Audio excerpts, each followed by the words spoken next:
Good morning to the Commonwealth. This is Young Honey with Raw Dog Radio, bringing you the greatest old-time radio station since the bombs fell. If you're just tuning in, welcome.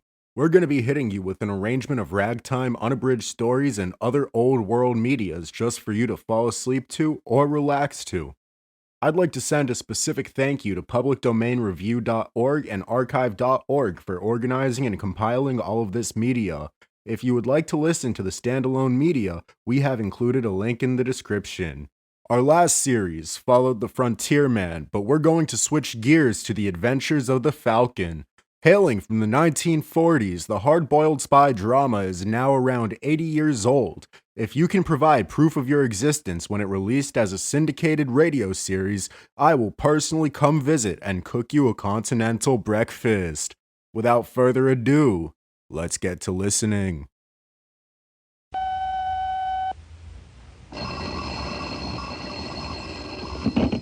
Hello?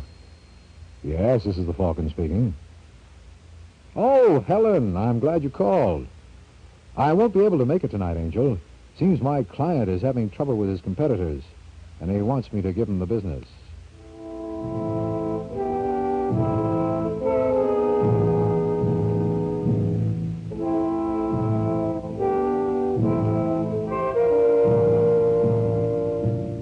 The Mutual Broadcasting System takes pleasure in bringing you the new transcribed Adventures of the Falcon, starring George Petrie as Mike Waring. In just a moment, the Adventures of the Falcon. But first, now hear a Mutual Minute. One man's mystery may be another's poison, but on Mutual you can find mystery throughout the week to please any taste. If factual police action drama is your pleasure, then you'll want to tune in every week for Under Arrest and Crime Fighters. On Under Arrest, Police Captain James T. Scott pursues a twisted path of criminal activity to its inevitable conclusion. A man under arrest. Crime Fighters is a program that emphasizes the equal importance of all who wage war against the enemies of society. For people whose taste in mystery fare is for the unusual, the strange, and the eerie, there's Nightmare. Here every week you can hear the master of chills, Peter Lorre, narrate a tale of taut suspense. And for the intrigue and delight of breathless excitement in high places across the world, screen star George Sanders brings High Adventure. Don't forget, it's Mutual for mystery. All kinds of mystery throughout the week over most of these stations. And now we invite you to listen to the Adventures of the Falcon as Mike Waring solves the case of the Snappy Snapshots.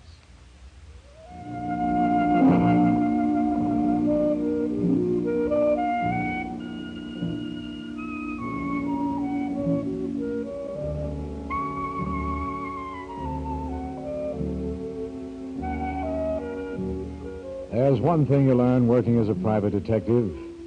Persistence always pays off. As a case in point, I give you the two gentlemen driving along the Bowery. They are the Kemp brothers, Walter and George. They run a private detective agency in town. You'd never guess to look at them. They're a couple of philanthropists, but no relief organization ever looked harder to find a worthy object of their charity than the Kemp boys. Slow down, George. See something, Walter? Yeah. How about that bum standing near the pawn shop? Kind of old, ain't he? What difference does it make? Stop the car. Hey, Pop. Hey, Pop, come over here, will you? You want me, mister, huh? Yeah. How'd you like to make yourself $5? I ain't looking for work. Up from 10, Walter. Yeah, what I'll do, pal. You come with us and I'll double it. What would I have to Oh, do? nothing hard. We'll explain it to you later. Nah, I'm not interested. You better get somebody else. Oh, you old bum. You hit me, I'll call a cop. All right, let him go, Walter. All right, beat it. Go on before I poke you one. All right, George. Now, wait a minute, Walter. How about that character over there? What character? Sleeping in the hallway. You see him? Yeah. Better cut your motor.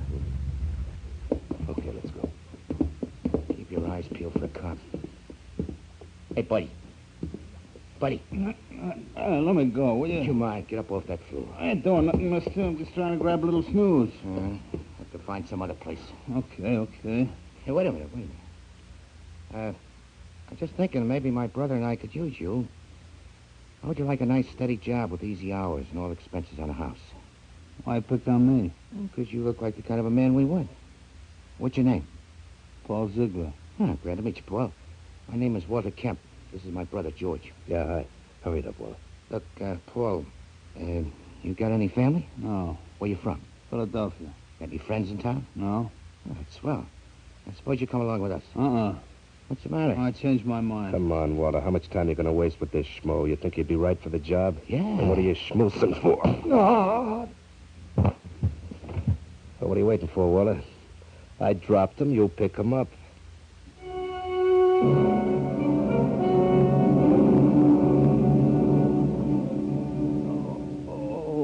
Stubborn too, Walter. Okay, George, you better beat it. What for? You don't think he'll want to play ball if he sees you here, especially after the way you socked him. All right, I'll meet you at the house. Don't wait up. I may be late. Oh. Hello, Paul. Huh? How do you feel? Who the devil are you? Walter Kemp, you remember? You the one who slugged me? Nah, that was my brother. Where is Now, he? take it easy. George is a little hot-headed. Yeah, well, nobody's pushing me around. I didn't mean to. He just lost his temper. After all, he offered you a job for $60 a week. 60 a week? That's right. For how long? As long as you want it. Maybe after the first month, there might even be a little raise. What do I have to do? Practically nothing. You see, my brother and I run a little detective agency. We specialize in divorce cases. What do you mean? Well, suppose you were married to some dame you didn't like. We furnish the evidence that she's seeing some other guy on the side. But what if she ain't? Then we manufacture it. I don't get you. Look, we got a case in the office right now. That's what we wanted you for. My client is married to a gal named Phyllis Howard. Phyllis Howard? That's right. And just because my client's got a couple of bucks, she won't let him go. So we're going to fix it so she's got no choice in the matter. How? Well, tomorrow morning around 6 o'clock, we'll get you into her apartment through a window. Her husband will be waiting on a fire escape with a camera. Now, all you got to do is put your arms around her while he takes a picture. And I get $60 for the job? That's right. Ain't enough. I want 100. Drive an awful tough bargain. Now, you heard me. You ain't dealing with some chump, you know. I want $100 or it's no deal. Well, since it's all set up for tomorrow, okay. Now, wait a minute. That ain't all. I ain't going to this Phyllis's apartment in these clothes. Don't worry about it, Paul. As long as I know we can count on you, we'll have you dressed to kill. Now, what could be fairer than that?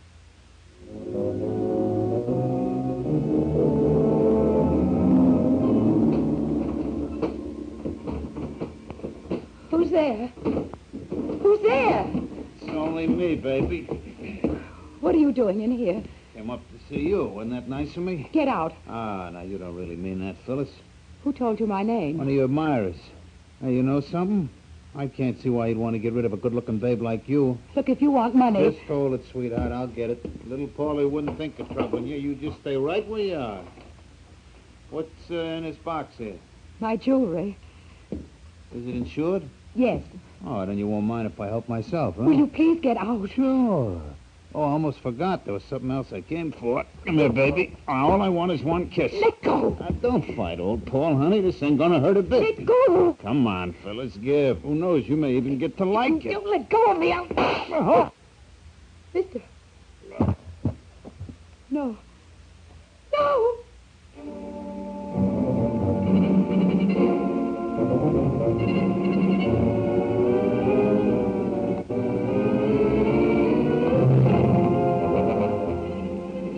In a moment, we'll return to the adventures of the Falcon. But first, if you're a baseball fan, this is for you. The whole fascinating story of the sport. The first professional game ever played, the team that scored 106 runs in one game. Colorful facts about Babe Ruth, the player who was fined $50 for hitting a home run. All this and much, much more in the Mutual Baseball Almanac, a hardcover book in full library size that sells for $3 in the deluxe edition wherever books are sold. The special radio edition can be yours for just $1. All you have to do is send your dollar to Baseball, Box 144, New York 46. Here is a 256-page book crammed full of all the facts and figures you need to win any baseball argument. And there are special articles by some of the biggest stars in baseball: Campanella, Pearsall, Doby, Rizzuto, Musial, and many others. Send for your copy of the Mutual Baseball Almanac now. Just $1 to Baseball, Box 144, New York 46. Your money back if this book is not all I say. That's Baseball, Box 144, New York 46. Now back to the adventures of the Falcon.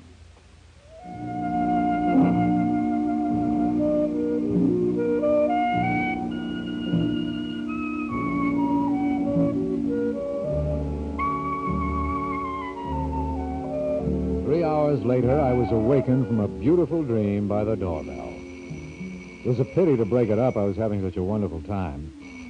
I tried to find my place again, but whoever was leaning on the bell refused to get discouraged, so I tossed on a robe and staggered to the door. Mr. Waring. Well, Are you Mike Waring? I'm never quite sure in the middle of the night. My name is Phyllis Howard. I don't care if... Did you say Phyllis Howard? That's right. Now, come in. How come they let you wander around loose? What do you mean? Aren't you the gal whose uncle was T.J. Howard? Yes. And didn't I read in the papers that when his will was probated last month, he left you a cool $10 million? It was only one. Well, whenever I read figures containing more than 3 zeros, I get astigmatism. What's bothering you that $1 million can't fix? Murder. Murder? Yes, there's a dead man in my apartment. How'd he get there? I think he came off the fire escape. And he was alive when he walked in? Yes. Who is he? He called himself Paul. Paul, huh? What about his last name? I don't know. Did he try to walk off with any of your property? My purse and my jewel box. Okay, then we'll claim self-defense. Self-defense? Yes. What'd you do with the gun? Well, I didn't kill him. And who did? I don't know. Now, look, Miss Howard. I tell you, I didn't. He tried to kiss me, and while we were struggling, there was a shot. From his gun? I guess so. Anybody hear it? Well, apparently not. What happened after that? I must have fainted. When I came to, I decided I'd better call on you. What made you pick on me? Well, I heard someone mention your name. Who? I'm not sure. You're not sure of anything, are you, Phyllis? You positive this Paul character is dead? Well, he didn't move. That doesn't prove anything. Did you listen for his heartbeat? Well, no. And suppose we go over to your place and try it. I got a wonderful ear for that sort of thing.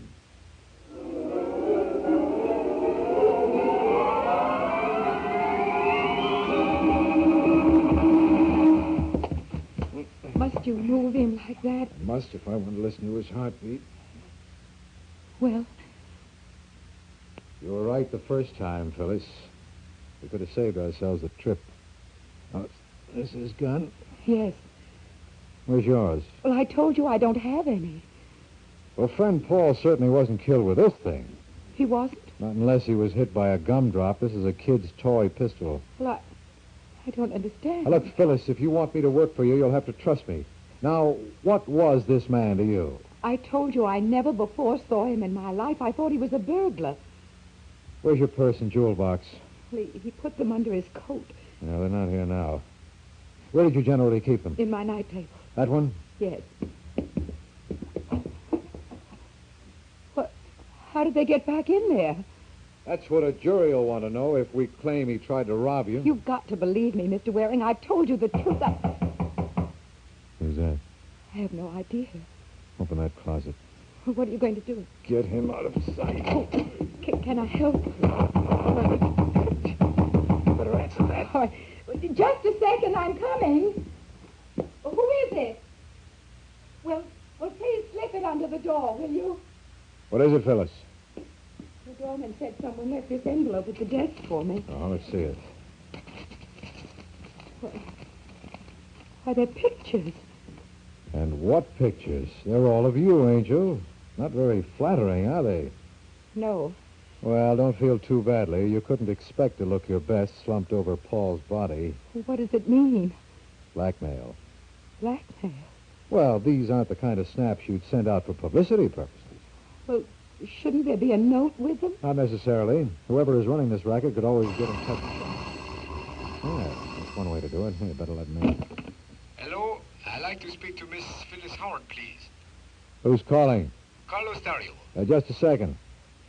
You know anyone named Carlos Dario? No. She can't come to the phone, Dario. You want me to leave a message? Who are you? A very close friend of the family. You know about... The pictures? Yeah. Well, I'm staying at Hotel Wainwright. Tell her to come up and see me. What's in it for her? Don't worry, mister. I see Miss Howard don't make trip for nothing.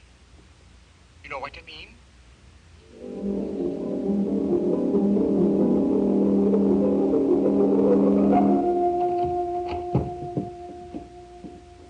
That you, George? Well, it ain't Sergeant Friday. But Get out of my way. What's up? I gotta call our client. Do you mind? Well, you know he left strict instructions you were to shadow the Howard thing. Well, she just left for Dario's apartment. So what? So she wasn't alone. She had an escort, a fella named Mike Waring. Quit your kid. Oh, don't be a jerk. You think she hired Waring? Now, what does it sound like to you? But she wasn't supposed to. You told me a girl in her position would pay right off. Told me there wouldn't be any trouble. Now, what did you want? Guarantees? You gotta do something, George. If you let go of my coat, I will. Now, let me at that phone. No, I don't mean calling a client. We gotta get out of Now, this. will you shut up? I told you I didn't like the idea in the first place. Remember, And I said shut up. Now, hand me that phone.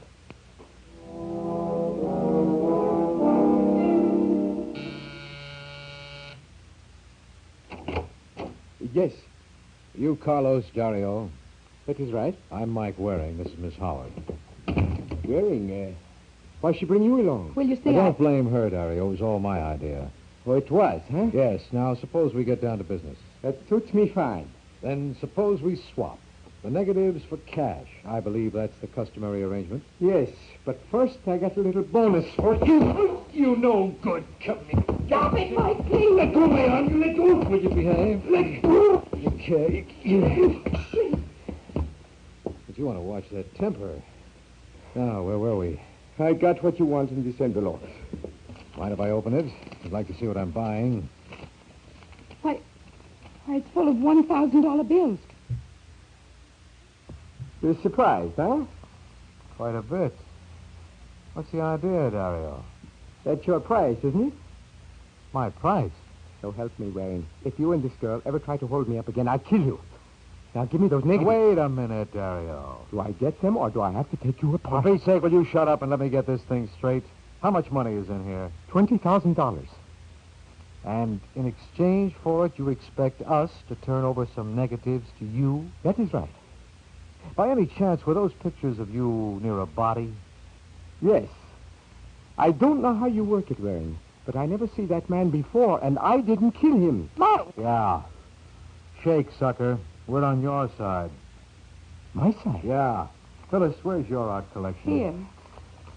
Do those prints look familiar to you, Dario? Sure. They're pictures of me, taken last week. Don't let those slacks fool you. It's Miss Howard. What? You two are victims of the same racket. Don't talk like a fool. It's the only way it makes sense. Then how come Miss Howard called me yesterday and said to have $20,000 ready? I didn't. The lady on telephone gave your name. She was lying. Don't you see, Dario? Whoever called you was working for the blackmailer. It don't add up so good to me. Look, it's not difficult. What the killer is doing here is dividing the risk. He wants money from you and Miss Howard. All right. There's less chance of his being caught and collecting from one person than from two. Who's this he you talk about? Whoever is behind this little stunt. He'll probably get in touch with my client next and ask her to match your 20 grand. In other words, I'm to be the collection That's agency. it. I don't know why, Waring, but I believe you. Thanks. You keep my money and do what you think best. Fair enough. But remember, I can't afford no mistakes. These pictures can make plenty of trouble. No, they can't. What do you mean? Take a good look at this one of Miss Howard slumped over the body. Now, you can recognize Miss Howard, all right, but you can't make out the face on the corpse. So instead of a body, it could have been a wax dummy. But it was not. We know that, but we don't have to admit it. And the only way the blackmailer can prove us liars is to produce the body. I see what you mean. You going to get rid of him? That's right. But how? Leave it to me, Phyllis. I think I know the boy to handle it. Let's keep our fingers crossed.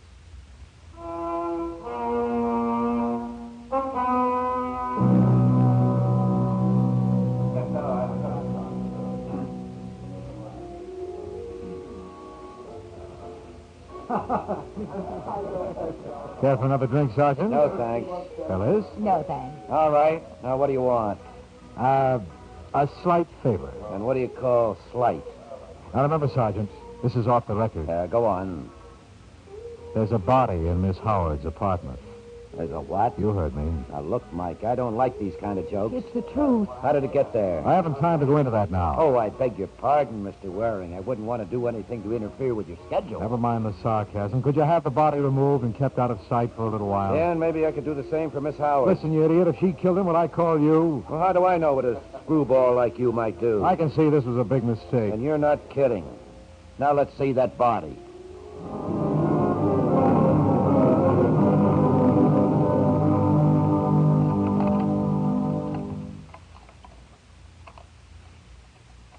You've got to believe me, Sergeant. I didn't kill him. We'll let the DA decide that. Come on now, open up that door. Well, where is he? In the bedroom closet. All right, Miss Howard. Lead the way. Now, for the last time, I'm asking you, The Sergeant. answer is still no. He's in there. Oh, Mike. Steady, baby. You want some help, Corbett? No, you've done more than your share of. Okay, Mike, what's the idea? What's the matter? Well, you're a great little clown, aren't you? How would you like a punch in the nose? What are you talking about? That ain't no stiff. It's a wax dummy. What? All right, kiddo. I give up. What's the joke?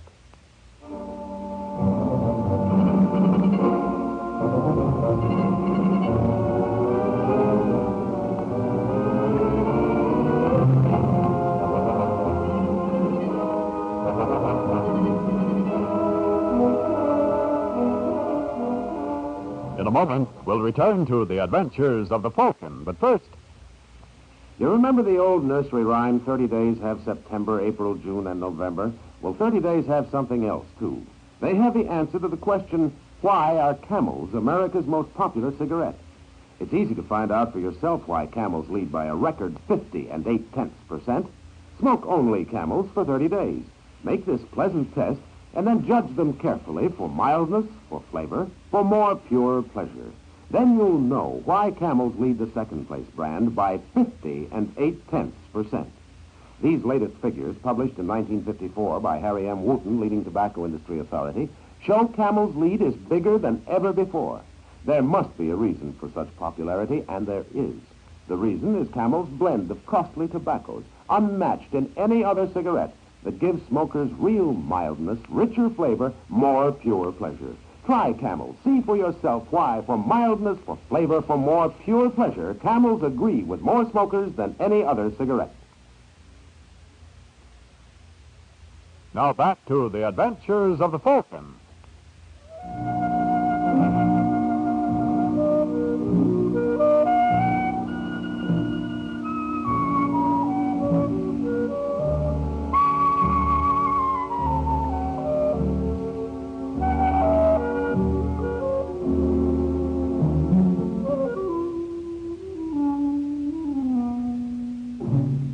A young fella named Disraeli once wrote, "What we anticipate seldom occurs. What we least expect generally happens." And that best describes my feeling on seeing Sergeant Corbett haul a wax dummy out of Phyllis Howard's closet. And then it took me 25 minutes of fast ad-libbing to get the sergeant out of the apartment.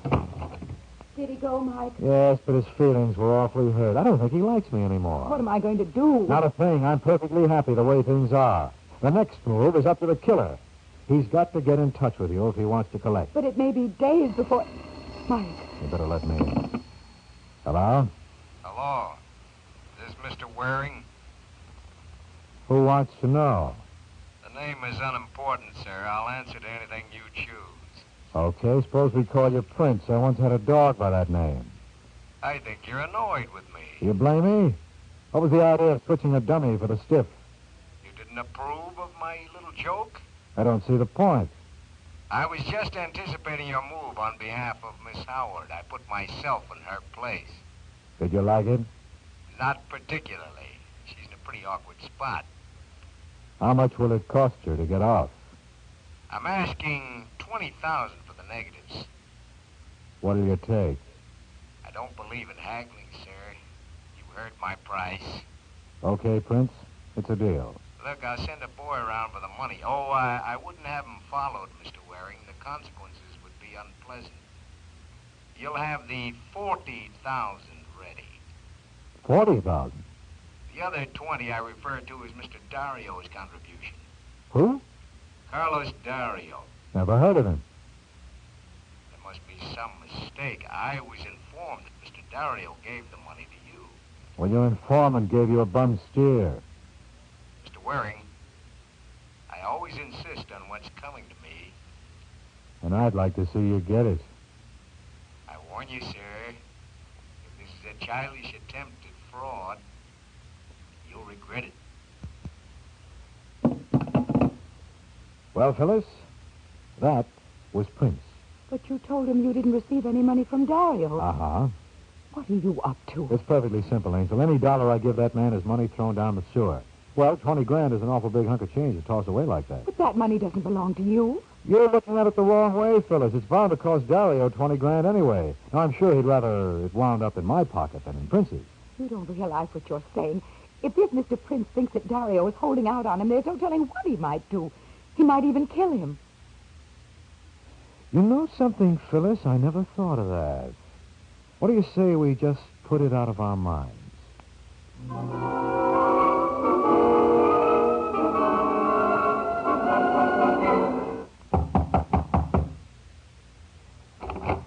Hello, Miss Howard. Mr. Dario.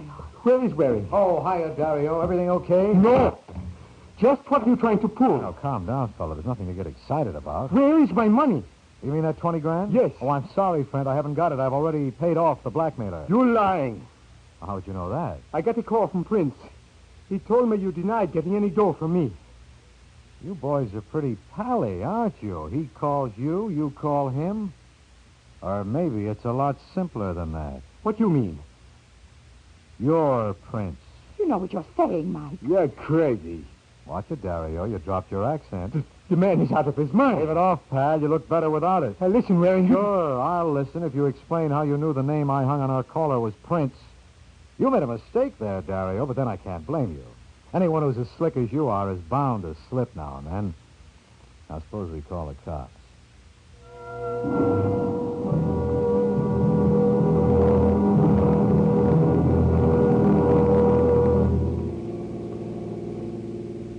Mike. Huh? I wish you'd explain something to me. When did you first suspect Dario? Well, when we found the body of Paul gone and that dummy in his place, he should never have moved it. The only ones who knew what I intended to do with the body were you and Dario. And I know you didn't blab. But why did he give you the money then? Oh, that was a beautiful piece of work, Angel. You see, Dario doped out this blackmail stunt. And by pretending to be a victim himself, no one was supposed to suspect him. When he gave me that $20,000, he knew he was bound to get it back, plus another 20 of yours. And this Paul he sent to my apartment? That was some schnook that Dario's Confederates lined up for the occasion. And Dario wasn't alone in the plot. No, this took an organization. He had a couple of boys working for him named Walter and George Kemp. They got Paul for him. When Paul climbed into your room last night, Dario was on the fire escape. And while the two of us were battling, He shot him. And then when you keeled over in a faint, he went to work with the camera. now you've got it. Now that I have, what am I supposed to do with it? Well, you can always tell your children about it some rainy day. But to have children, I first have to be married. It's customary. But if you decide against it, promise me one thing.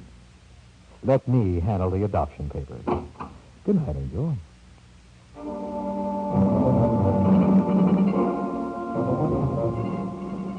In a moment, we'll tell you about next week's adventure of the Falcon. But first, now hear a mutual minute. The advent of supersonic flight, atomic energy, or even the most recent discovery of a battery powered directly by the sun has not changed some aspects of our lives at least. Evening hours are still leisure hours for most, and for most people it means time to enjoy their favorite kind of entertainment. For millions, the programs they hear regularly on Mutual every evening provide just the kind of relaxing, informative, or challenging listening they like best. There are top tales of mystery for the whodunit fans, ranging from fantasy to documentary. And some of the most famous private eyes in the business stalk Mutual's airwaves regularly. News, too, is yours for the tuning, whether you prefer a fast 5-minute news digest or thoughtful and penetrating commentary. Mutual's corps of ace correspondents is at your service. You suit yourself when you hear Mutual's evening lineup of programs, all heard over most of these stations.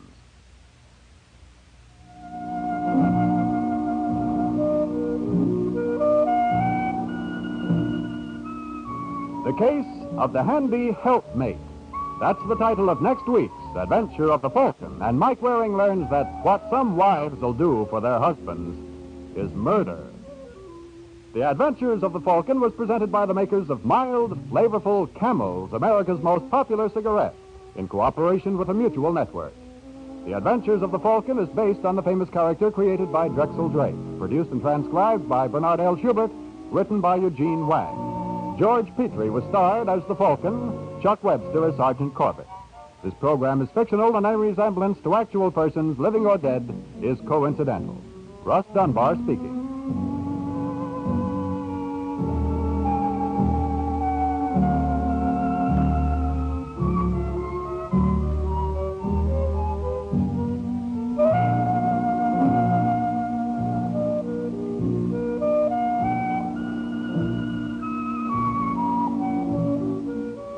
This is the Mutual Broadcasting System.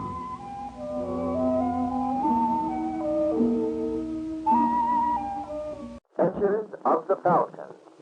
Yes, it's that freelance detective, Michael Waring, who is always ready with a hand for oppressed men and an eye for repressed women. Join the Falcon as he learns murder knows no borderline. Hello? Yes, this is the Falcon. Oh, Maggie, I'm glad you called. I wanted you to know I'm leaving for Mexico by train tonight. No, you can't come along. No, there's no use arguing, dear. I'm going alone. I've seen so much murder these last few weeks that this is one trip I'm going to share with nobody.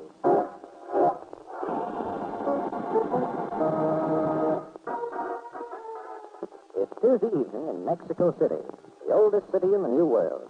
And where once proud Aztecs ruled is now a colorful playground for rich Americanos. One of these later-day conquistadores is a man named Vincent Perry. But unlike the other joy seekers in Lindstrom's International Bar, Mr. Perry doesn't seem to be having much fun. Hey, waiter! Waiter! Snap into it. I haven't got all day. Well, it is not Senor Perry. What's the matter with his service there, Gonzalez? You don't like him? No. Lousy. Someone ought to tell Lindstrom about it. Hey, why don't you? Maybe I will. It's about time I had a talk with that gent anyway. You know, it's very funny, because Senor Lindstrom just now said to me, Gonzalez, it's about time maybe I had a little talk with Senor Perry. Come on, I think it's right. Never mind. I'll do it some other time. It's no time like this, Fred. Come on, Perry. Wait a minute. Who do you think you're talking to? The man my boss wants to see. Never mind reaching for me check. But he's on the house. Listen, Gonzalez, I don't think you and Lindstrom can shove me around. Because I don't have to take it. I got influential friends. Sure. Maybe this is the reason why Senor Lindstrom wished to speak with you. Yeah? Miss Gonzalez, boss, you busy? No. Now listen, Lindstrom. Very. But, indeed. Tonight. We'll get the dog in town. What's the idea, Lindstrom? I just want to make sure we're not interrupted while I tell you the story I have to say. Don't bother. I think I know it. Not this one. Seems once upon a time there lived a man in Mexico City who went to a great deal of trouble to build an exporting organization. Then one fine day discovered he was being double-crossed. Imagine that. Very sad, isn't it? He almost lost all faith in human nature. Especially when it wasn't paid for his 2 large shipments of merchandise. So he began to suspect a traitor in his ranks. If you mean me, Lindstrom... My dear friend has never once entered my mind. That's why I'm going to let you in on the secret. Tell him, boss. Maybe you better save it. That's rather impossible, Perry. Because it likely affects you. There's an airplane leaving New York tonight from LaGuardia Field. Thought it would be a striking brunette wearing dark glasses whom it might be profitable for you to cultivate. Suppose I decline. You don't want to meet the lovely lady with the dark glasses? No. I had my fill of this racket, Lindstrom. It was okay during the war when things were kind of hectic along the border, but now... But now you feel the risk is too great. That's right. I want no part of it. From here on, you can count me out. As you say, my friend, I can do that. Gonzalez. Senor? You heard Mr. Perry? Stop counting. Sure. How far I go, boss? I'll tell you when to stop. Okay? Uno. Dos. Tres. That's enough, Gonzalez. There's no point in flaunting your knowledge unnecessarily.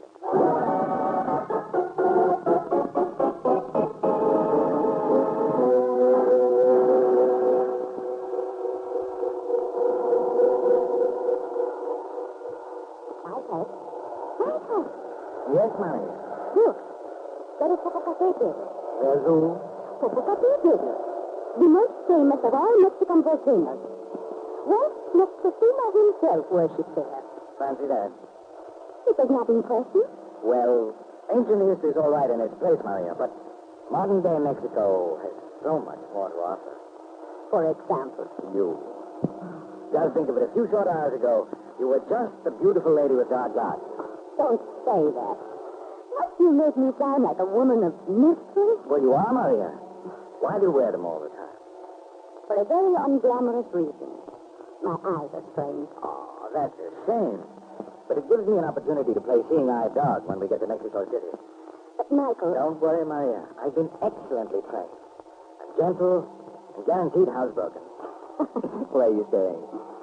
At La Plata Hotel. Good. I'll pick you up there at 10.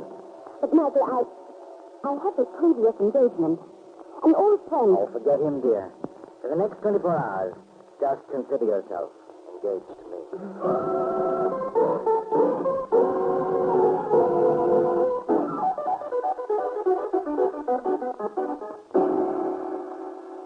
Come in, Michael. I'll be ready in a minute. For the charming senorita, I can even spare two. Who are you? My name does not matter. It is enough I work for Senor Lindstrom. Senor Lindstrom? It's impossible, senorita. I cannot blame you. No doubt you expected Terry to meet you at the airport, but he was unfortunately, how you call, buried in his work elsewhere. What are you talking about? The money, senorita, for 2 shipments. I'm not very good at arithmetic, but I think it comes to $46,000. You're crazy. I'm wrong, but 2 times 23,000. Get out. The Senor Lindstrom will be very displeased with me if I return empty-handed. That is of no interest to me. Oh, you are very cruel. But perhaps this will change your mind. You know what this is, senorita? A rubber hose, yes. I wonder if you can guess to what purpose I'm going to put it. You wouldn't dare. No? Well, What? Oh. well, senorita. You remember now what you do with Senor Lindstrom's money? No. Oh, the lovely lady. Well, we'll see who give in first. You or this rubber hose? Personally, I bet on him.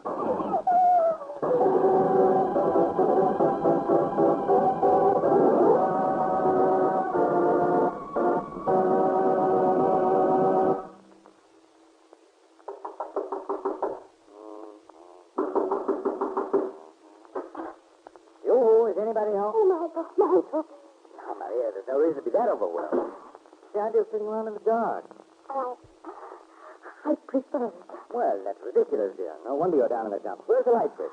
Please, Michael, don't turn it on. All the better to... Maria, what happened? Nothing. But your face. I tell you it was nothing. Don't give me that. What went on here? A man. Go on. He beat me, Michael. He beat me until I was unconscious. Who was it? I don't know. Well, what did he want? I don't know that either. He just said he came to collect the money I owed Senor Lindstrom for 2 shipments. Senor Lindstrom? I've never heard that name before. What about those 2 shipments you mentioned? I have no idea what he was talking about. Then suppose I try to find out. Oh, no, don't leave me, Michael, please. I'm sure it was all a mistake on the part of Senor Lindstrom. Well, if it was, Angel, there's nothing like a good, strong left to set things right.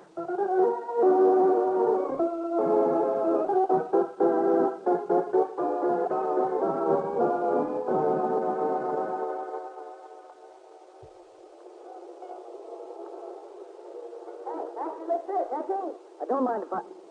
Bertram, huh? Bertram, it's Mike Waring. Look, mister, you got the wrong character. My name is, Acapulco Santapancho Diaz. Take off the beard, Grandpa. I know you. Oh, look, Falcon, I'm a victim of circumstances. I absolutely don't know nothing about Duke Malloy's missing 5G.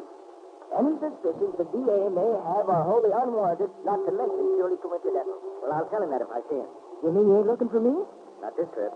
Then what do you mean scaring the guy after that? You look like you meant business. I do, Bertram. Ever hear of a man named Lindstrom around here? Who ain't? What does he do? Well, for one thing, he owns the Lindstrom International Bar. Also on the side, I understand he does a little exporting. What kind? His It's all the same to you, friend. I would rather not be quoted. That sounds like my man. Will you take me to his place? Look, Falcon, what can you get with him besides a hole in the head? Now, I know a couple of hot tamales who are loads of fun. Are you sure you wouldn't rather? No. My, how you changed. Come on, Bertram. Let's be moving. Lindstrom's bar and make it snappy.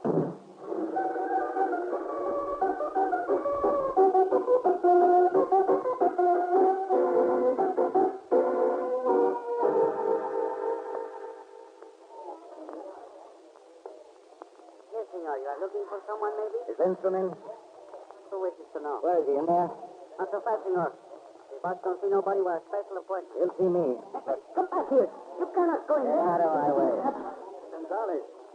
Sometimes when I tell you I don't like being disturbed. I could not help it, boss. The senor here forced his way in. Are you Lindstrom? Right, my friend. But I'm afraid you have the advantage of me. I'm Mike Waring. Falcon? How did you know? We aren't wholly illiterate this side of the Rio Grande, Mr. Waring. I've read about your exploits. My full establishment is yours. Order what you will, sir. Well, suppose I start by ordering this punk to take his dirty hands off me. I don't like being pawed. Why, Gonzales, what's the matter with you? Didn't you hear the Falcon? Have you, Senor Waring? Yes. Thousand pardons, Senor. I did not know. That's a mistake we're going to remedy in the near future. Right now, you can take your hand out of your pocket and blow. Well, don't stand there with your mouth open, Gonzales. You've heard Mr. Waring. Yes, Senor. Oh, I tell you, Mr. Waring, the trouble you have getting decent help nowadays. Of course, you're not interested in my problem. You'd be surprised. I'd like nothing better than to make mine. Nice of you to say that. Can I offer you a cigarette? No, thanks. You don't know what you're missing. I have them specially blended for me. I'll take my chances. You're a bit of a gambler, aren't you, my friend? But you're not. I guess that's why you pick on women. You must feel pretty sure they can't hit you back. Maria Mendoza. May I presume on our short friendship, Mr. Waring? By all means. You're a stranger in a strange land. There are some of our local customs that may appear unusual to you. Not very. I've seen the same thing done in New York, and I didn't like it there either. And I imagine that when you informed the people involved, they were no little concerned. Yes. My reaction must have set you no end. That's very effective, Lindstrom. Who writes your stuff? You better go now, Falcon. You're being juvenile, and I find the pose very boring. I'm sorry. But maybe I can get the Mexico City police to liven things up a bit. Goodbye, Mr. Waring. It's been charming. Oh, Gonzales. Senor? After you've shown Mr. Waring out, I'd like to speak to him. Go on, Gonzales. I brought my own compass. I'll manage without you. All right, Falcon. What is the Falcon doing here in Mexico? I'm sure I have no idea. Maybe he's working for Uncle Sam, eh? That's not so good. Why, Gonzales, I believe you're afraid. All right, if I am. You ought to take something for it. Okay, I'm quitting Lindstrom. Now, let's not say things will be sorry, shall we? Remember what happened to Mr. Perry? Yeah, only he not so smart as Gonzales. He don't know half the things I know. That's why I can't accept your resignation. We'll see about that. As you say. We'll see. In the meantime, I'd like you to take me over to Miss Mendoza's hotel. What do you want to go there? My friend, yours is not to question why. Yours is but to do and... You know, Gonzales, it's rather a pity your knowledge of English verse is so limited.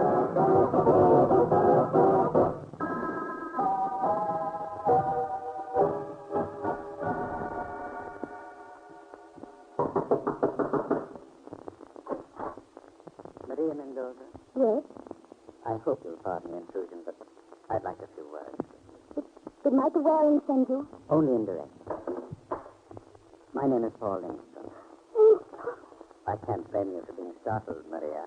Oh, I may take that liberty, I hope. What do you want here?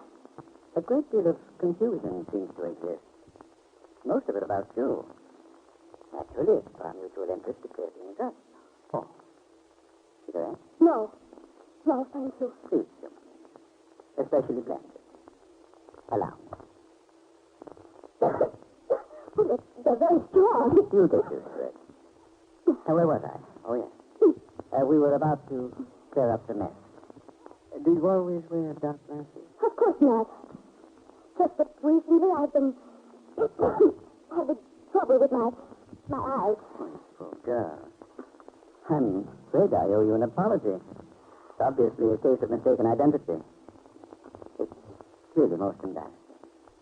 What? I said it was really... Maria. What's the trouble? I don't know. I heard it skimming. Hey, boss, how much more I got to wait out here? Oh, Mr. Lincoln. Yes, my dear? That's the man who beat me. Where? Don't you see him? He's coming past me. You're imagining things, Maria. Hey, what's the matter for her? Don't you hear him? Yes? Don't torment me this way. Get him out of here. My dear girl, you're troubled with an obsession. You must fight back. Fight back? Yes. Destroy the illusion. Hey, what kind of monkey business is this? Destroy the illusion. You know how, Maria? Yes. What did I do? Quick, give me the gun. Gun? Hurry, my dear. We must act fast before the police discover Mr. Gonzalez. Mr. Gonzalez? Where is he? Right at your feet. Isn't it strange how you can miss him now? You certainly didn't miss him before.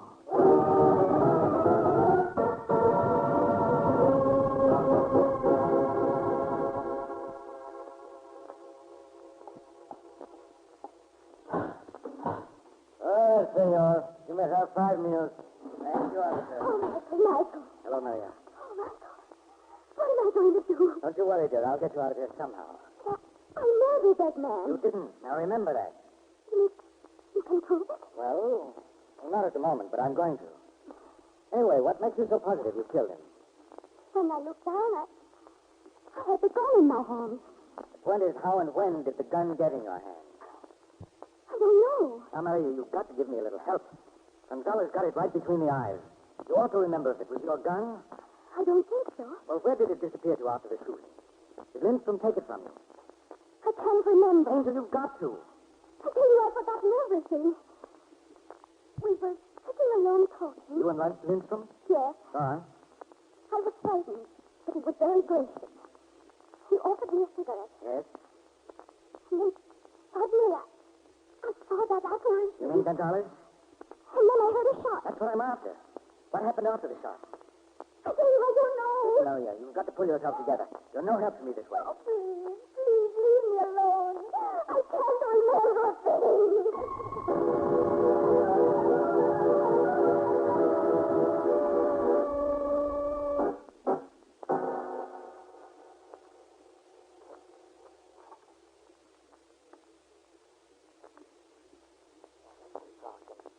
I don't like this. You know, if Mr. Lindstrom finds us here, he's going to be very upset. Quiet, Bert. Particularly if he catches me trying to heist the safe. You know, down here for cracking the crib, they put you in a hole and throw away the key. Well, I'll be up to visit you very often. Oh, well, make sure and bring me Life magazine. I'm crazy about... Huh? What do you mean you'll be up to visit me often? Where do you suppose he keeps his safe? Well, if I was a crook, which of course I ain't, it seemed to me I would want it close by in case the police would start asking embarrassing questions, and I would have to take a powder. Then how about that picture over his desk? And shine a light on it.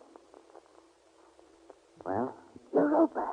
I think you mean Eureka, but can you crack it? What's a cinch, pal? Now just tell me what you want here. A gun? What? The only logical place for it, Bertram. It's certainly not in Maria's hotel room. I went through there with a fine-tooth comb. You think if we find it here, you could clear the day? I'm sure of it. Well, it sounds very... Uh-oh. Trouble? But only for Mr. Lindstrom. I guess he was so excited he didn't spring the combination on. I'm practically debarring myself from the profession by opening this job. And will you look what he left right on the top? Let me have it. Careful you don't destroy the print. Yes. Well? Been fired recently. Hey, you think this is the rock? Yes? Well, for a man on the brink of a great discovery, you certainly don't seem pleased with yourself. I'm not. You see, Bertram, my clients expect me to do things the hard way. And this was just too easy.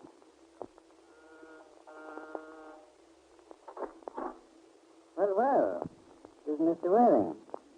What brings you here, my friend? I've come to sue for peace, Lindstrom.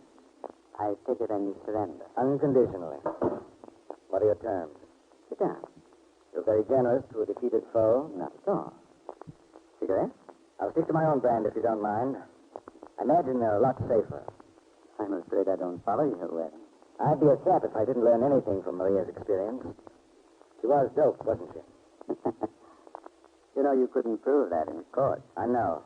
But there's no harm in admitting it between friends. You take too much for granted, Falcon. We're not friends. Our status at the moment is victor and vanquished. Try not to forget it, that good chap. I'll do my best. Well, what's the deal? That's where you're wrong again. You're not getting any. What? Unfortunately, I need a scapegoat. I think Maria will do very well under the circumstances. But you can't let that girl hang. I can, and I will. I hate to disillusion you, Mr. Waring. She murdered Gonzalez in cold blood. That's a lie. I ought to know. As you pointed out, I was the only one there. My poor Gonzalez didn't have a chance. Couldn't possibly have seen her pull out the gun. His back was toward her all the time. Is that going to be your story? Naturally. I always say, honesty is the best policy. Funny. That's what I always say, too. All right, Lindstrom, get your coat. We're going down to the local Bastille. Suppose I have other ideas on the subject. Like reaching for a gun? Uh-huh. I wish you'd try it, pal. Well, if it would make you any... Apparently, I misjudged you, Falcon. Apparently. I obviously slipped. Yes. You ought to be ashamed of yourself. Big boy like you walking around with his slip showing. No wonder you tripped over it.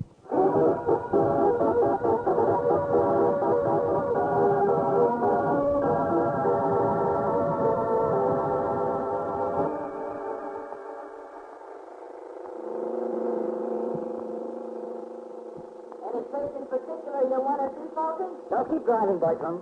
I'll leave you know. Yeah, be sure and do that. Comfortable, Maria? Perfectly, darling. Oh, Michael, you don't know what it means. You don't know what you've done for me.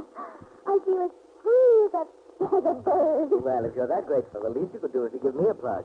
I meant free as a falcon. Much better. Now you must do something nice for me. Oh, you just give me a chance, dear. No, I mean, explain everything to me. Ah. Well, Lindstrom killed Gonzalez. The reason you didn't know the score was because you were doped. You mean... Yes. That was the merchandise Mr. Lindstrom was exporting to the United States. But why did he pick on me? Because you were the only woman wearing dark glasses on the plane. There was supposed to be another one, but the federal boys grabbed her. But didn't Senor Lindstrom realize I was the wrong person? Not at first. The only one who could identify you was a man named Vincent Perry. He was dead. Then when Lindstrom found out his mistake, it was too late. That's when he decided to get rid of you and Gonzalez, who was threatening to talk at the same time. So he thought if he made it easy for you to get care of the gun, that would take care of me. Uh-huh. He knew it would only incriminate you. After shooting Gonzalez, you see, he forced the gun on your hand. Then he salted it in his safe where I'd be sure to find it. Well, what was Senor Lindstrom's slip that you mentioned? Remember in your cell, I told you that Gonzalez was shot between the eyes? Well, according to Lindstrom, Gonzalez never even saw you pull a gun. He never knew what hit him. The only way that could work out is if you shot him in the back. Oh, Mike, you are wonderful. If there was only some way I could show my appreciation. Oh, there is, darling. Oh, Bertram. Yeah, what do you want, Falcon? Can you pull down your shade? What for? The little lady and I are about to do some work on Hemisphere Solidarity, and we don't want any good neighbors. Please.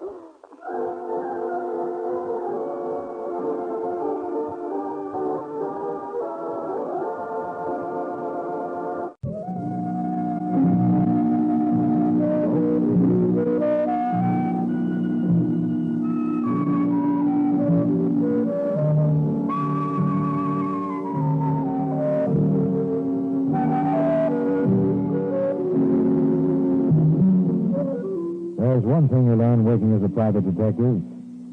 People will do the darndest things. As a case in point, I give you Alan Crane. He's a young man hiding in the underbrush in the New Jersey Palisades. For an hour, he stands there motionless. And only when he hears a car draw up does he make his presence known. That's you, George?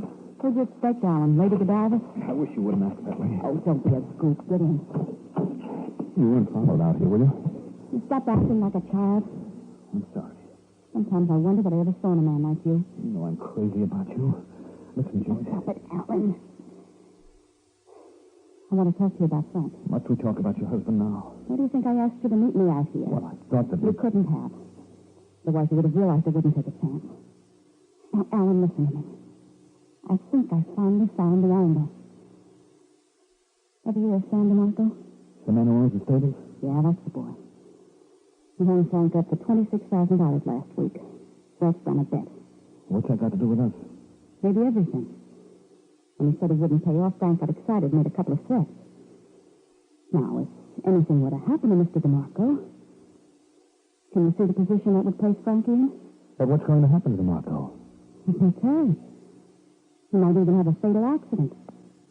I don't follow you. Look, Alan, there's nothing very difficult about it. But if I've got to put it in words of one syllable, all right. If DeMarco was murdered, Frank would be the number one suspect. And after the cops got through with him, that would leave us free to do what we wanted. You don't know what you're saying. Oh, it's the only way. We'd never have to worry again. Now, DeMarco got an apartment at the Chelsea Arms. He'll be there tomorrow night, and so will you. Only you'll be carrying a 38 police special. I won't do it. You claim you love me. You know I do. If you don't do as I ask, you'll never see me again.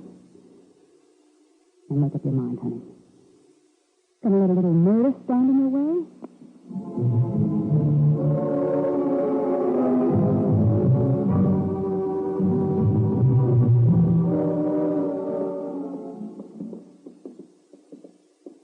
$4-18, 19. Here. Yeah. I guess you're right. Oh, don't stand there with your mouth open. Go ahead, knock. It's no use, Joyce. I can't do it. Oh, don't be a fool. Everything's going like clockwork so far. I'm almost proud of you the way you talk to the desk clerk. Spoke up like a real man. That phony mustache and that coat will be sure to remember you. I'm scared, honey. Oh, listen, you spineless jellyfish. Gonna let all our work go down the drain? Now, get a grip on yourself. Knock on the door. I can't. Oh, right, I'll do it for you. Joyce, listen. That's right. For Pete's sake, try to act like a man. Yes? Hello, DeMarco. Now, look, Marshal, what are you doing here? I told you... Hey, wait a minute. You're not Frank Marshall. No, he isn't. But you're Mrs. Marshall, aren't you? Yes. I wonder if we could have a few words with you. Okay, come in. Thanks. Coming out? Sure. What's this all about? I understand you owe my husband some money. Well, if Frank sends you around to collect, he's wasting his time. Don't jump to conclusions, Mr. DeMarco. I've got no more love for Frank than you have, so I thought you might be interested in helping us pull a fast one on him. Oh. What do you mean? Suppose Mr. Crane here can show you something that'll solve all your problems. I don't get it. All right, Alan. Show it to him. Huh? Well, what are you waiting for? Put him with a gun. What do you think you... DeMarco? DeMarco. Sure. Joyce, I killed him. Shut up. I killed him, Joyce. We better get out of here. I killed him. Shut up. Now, pull yourself together. Joyce, somebody may have heard the shot. Not a chance. Moving seems to sound... Joyce, please. Listen, I didn't go this far to have your life strings up at the last minute. Give me the gun. You wipe off the print? Yeah. Okay, now tear off a button from Frank's coat. What for? Because I want the police to find it clutched into Marco's hand. Now pull it off. I can't. Oh, must I do everything around here? There. Now open his hand. No. Come on, he won't bite you. He's dead. All right, but hurry. Well, that's the way. You know, Alan, I'll make a man of you yet.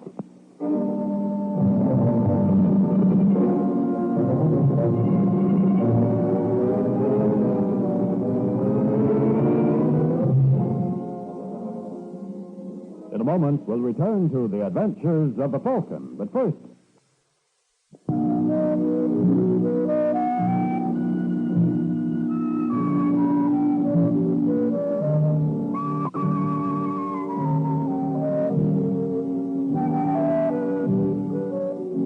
And that's where Mrs. Waring's little boy Michael got himself involved. For 3 hours after the murder of Sam DeMarco, my door buzzer sounded off, and when I answered it, there stood Trouble with a capital T. Hello, Mike.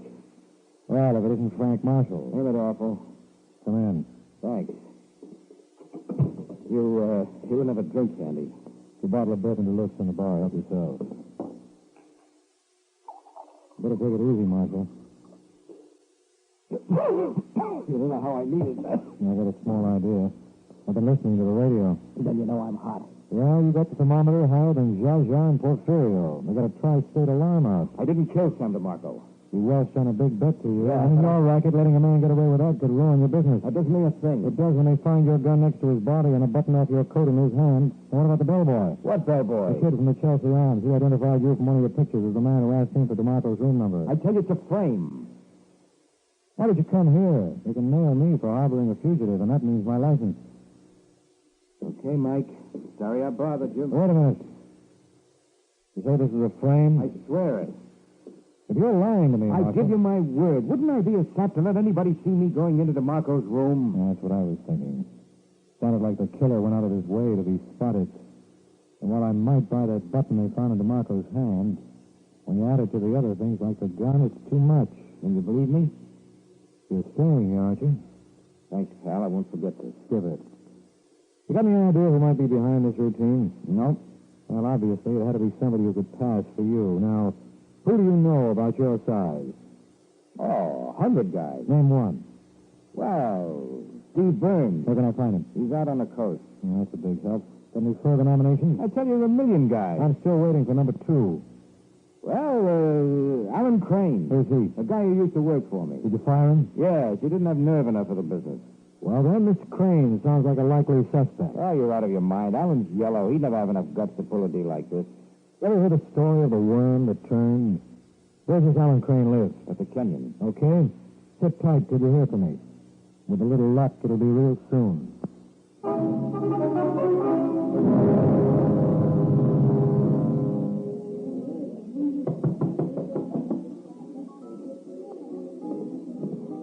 All right, Buster, what's on your mind? You talking to me? That's right. I understand you wanted to see me. You Alan Crane? No, I'm his fellow Walter. Well, it was Alan I wanted to see. Any idea where I can find him? What's your name? Mike Waring. You're a private dick, aren't you? That's right. What do you want with Alan? I just want to talk to him. About what? It's a personal matter. That tells me a lot. It tells you all you have to know. Look, Waring, I asked you something. And I answered you. I suppose you answer me. You got any ideas where I can locate him? No, but let me give you a little tip. Don't search too hard. Who knows? You might find something you're not looking for.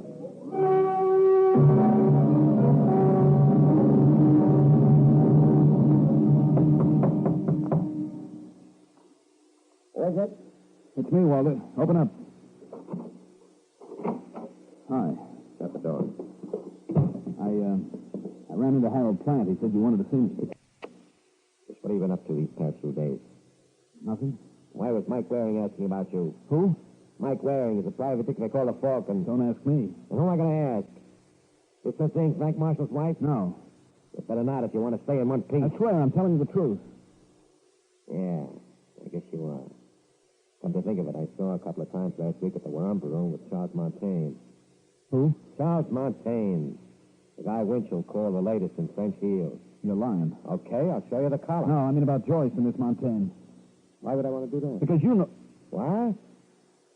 You just told me you packed her in. Yes, but if she's going with this man, I knew. I'm going to get a straight answer if I have to tear you apart. Are you still seeing that dame? Let me alone. Has she been using you for any dirty work? Let go of me, Walter. I'm old enough to take care of myself and Mrs. Marshall, too.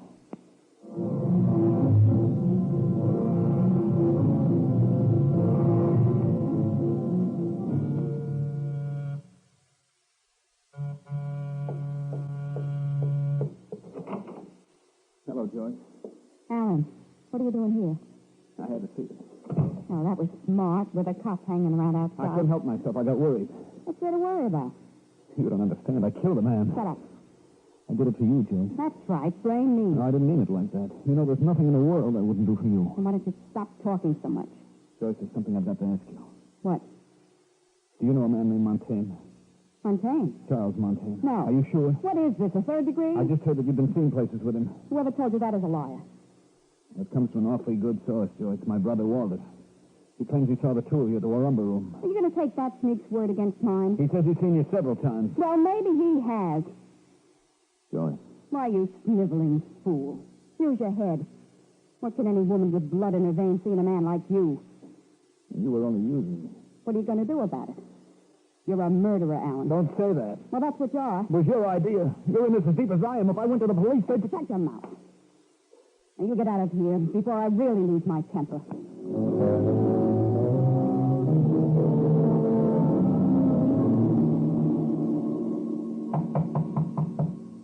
Get it, Arthur.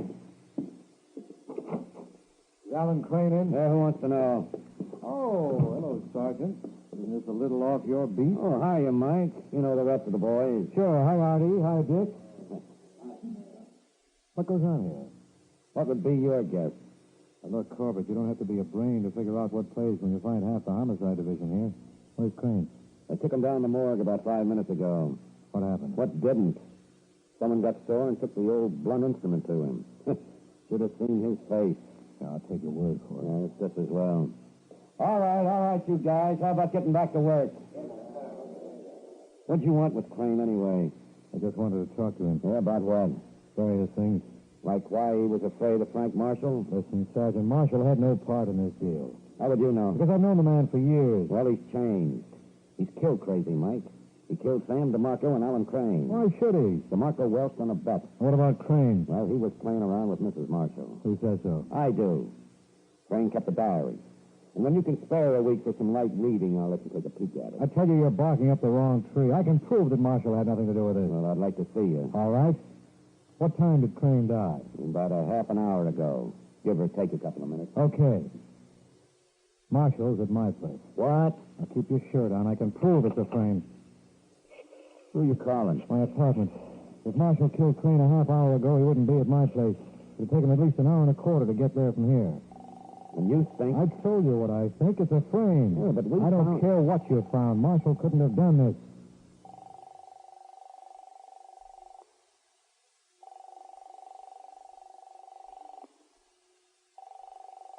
Well? There's no answer.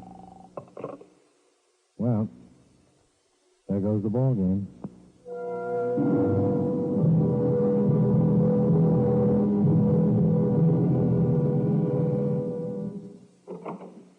Yes? Hello. You're Joyce Marshall, aren't you? You another one of those cops? Not exactly. My name is Mike Waring. Oh. You're the one they call the Falcon. Frank often spoke of it. Can I come in? Sure. Sit down. Thanks. Can I offer you anything? I'll settle for a little information. You know, Frank's in a bad spot. The police think that he killed Sam DeMarco. You don't have to tell me. I always warned Frank that crazy temper of his would get him into trouble. You want to be careful when you make statements like that, lady. That's the kind of thing that can put a rope around your husband's neck. Oh, did I say something wrong? Look, Angel, let's stop trying to kid each other. Suppose I told you that Alan Crane was dead. Is that a fact? Yes. So he killed himself? Who said he did? Well, naturally assumed. That's not safe when a man's had his face bashed in with a ball bat. Who did it? Frank? Why should he? Oh, I thought they might have had a disagreement over business or something. You sure it wasn't over you? Really, Mr. Waring? That's the funniest thing I've heard in years. The cops think you were in love with Crane. Well, don't I look all broken up over his death? Yeah, I can see I made a mistake. A bad one. And now, if you don't mind, would you please go? I've had a very exhausting day, and you've done nothing to improve it.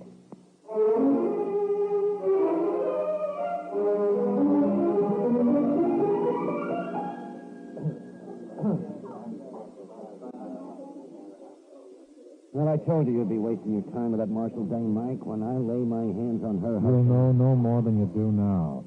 Frank Marshall didn't kill Sam DeMarco and Alan Crane. Well, if Marshall's innocent, why didn't he give himself up? Because he knew you'd never believe him. Listen, Sergeant, you're proceeding on the wrong theory. Oh. Now, suppose Joyce Marshall wanted to get rid of her husband. Well, then why didn't she shoot him and be done with it? Because she would have been the most obvious suspect.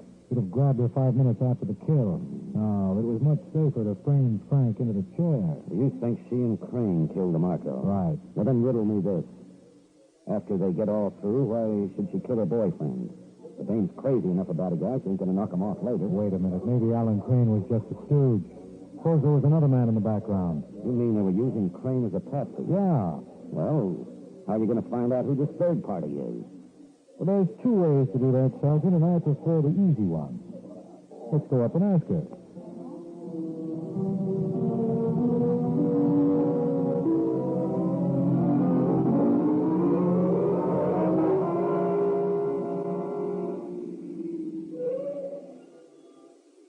Okay, Mike, here's where we get off. You can go back to headquarters, Lewis. I won't be needing the car for a while. Hiya, Sergeant. Oh, hello, Al. Mike, meet Officer Burt. Hi, officer. Anything new, Burt? No, sir, I've just gone off duty. Where's the relief? What release, sir? Well, you know you're not supposed to go off your tour until you're replaced. Well, I thought this case was in the back, sir. Oh, who told you that? Mr. Marshall. What? Well, he went inside about 15 minutes ago. Oh, you blithering idiot. Take it easy, Corbett. Listen, Burt, you say Frank Marshall's in there? That's right, sir. And you didn't stop him? Well, he had a safe conduct pass signed by the commissioner. Well, it was a phony. Well, how should I know that? Why didn't you check with your precinct? Come on, Corbett, we're wasting time. I'll talk to you later, Burt. Where are your keys? I think maybe this lady ought to do it. Yeah. You see him? No. Maybe they're in one of the other rooms. What's this lead to? The living room, if I remember. Okay, stand back. I'll give you the word, open the door and get down. Now. All right, Marshall, get him up. Well, wouldn't you know it? Nobody there? Only Mrs. Marshall, and she don't count. She's dead. Let me by. I better call the coroner.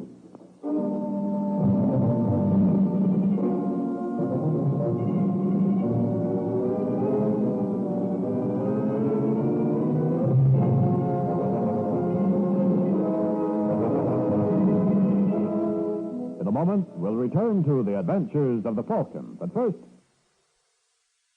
now back to the adventures of the Falcon.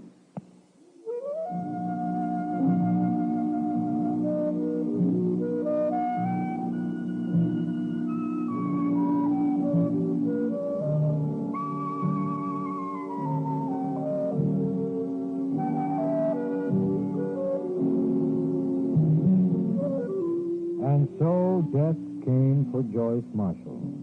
And while Sergeant Corbett made with the telephone, I went on a safari through the apartment. It didn't take long. How'd you make out, Mike? There's no one in the house.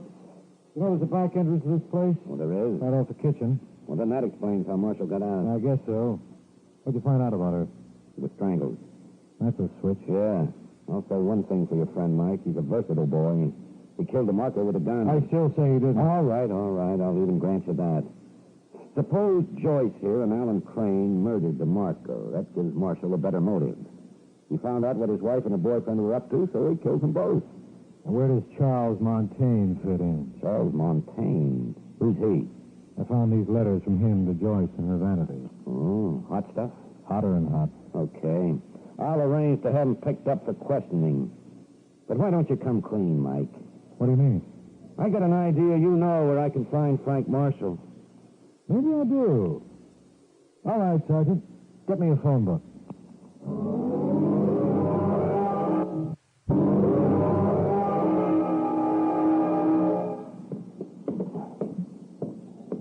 How much further do we go? Just another flight. Another? Well, you said you wanted your killer.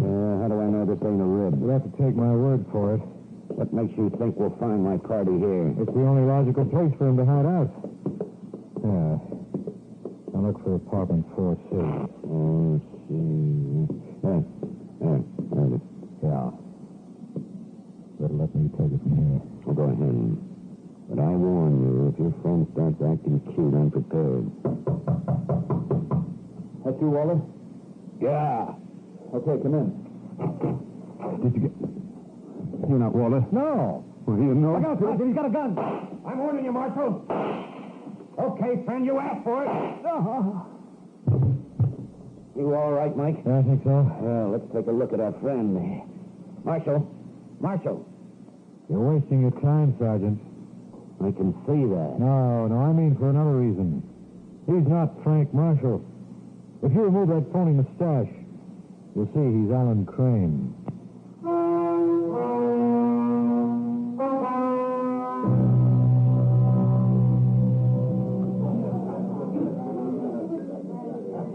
Have another, Corbett? No, thanks. I gotta be at home. But before I go, I wish you would answer something for me. Okay. You expect to find Crane in that apartment instead of Frank Marshall? Naturally. It was Crane's brother's apartment. Then when you said you knew where to find Frank Marshall... I meant the morgue. Ah. When I asked Marshall who could double for him, he named Crane.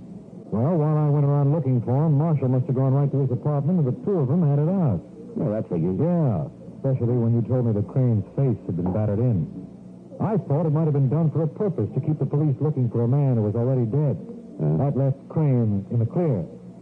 And then there was that cop you had staked in front of Marshall's home. He claimed he saw Marshall go in, but not out. Yeah, naturally. He went out the back way. Now, you tell me why a man who's wanted by the police takes a chance on flashing a phony pass when he could have avoided trouble by going in the back way. So he wanted us to think that Marshall was still alive. Right. And then Crane was the one who killed Joyce Marshall, too. Yep. Must have found out that she was using him for a fall guy. Well, it only goes to show you. Never can count on the worm not turning. Yeah. Well, that reminds me. If I don't want to get killed, I better be at home. Little woman's waiting. Give her my love, Corbett. Yeah, well... Oh, incidentally, Mike, you ever give any thought to settling down? What do you mean? Well, you know, get married, go home at night to a loving wife. Oh, that's not for me, friend. From what I saw tonight, that marriage stuff is murder. Good night, Sergeant.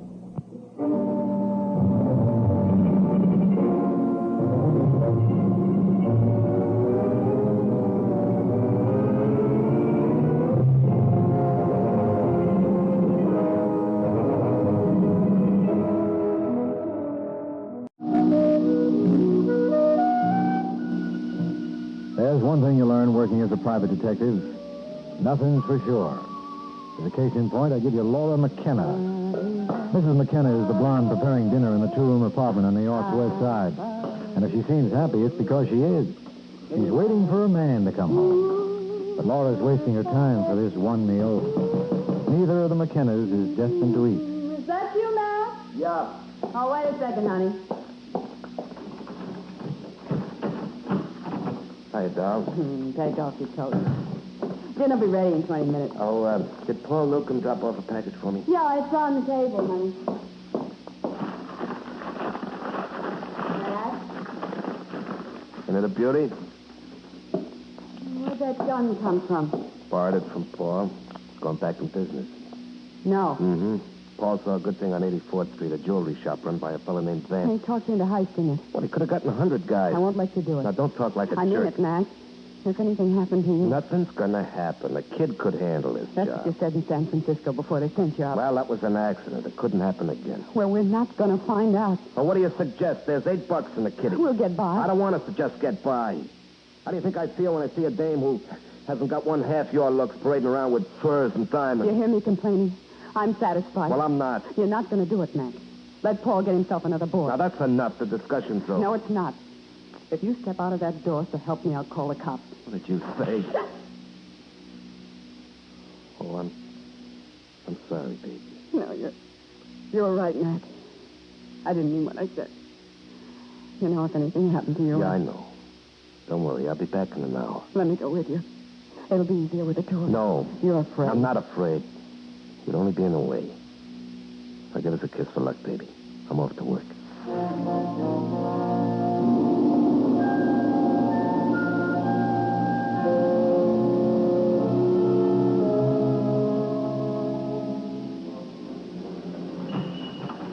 I'm terribly sorry, sir, but we're closed for the night. Oh, come on, mister. Give me a break, huh?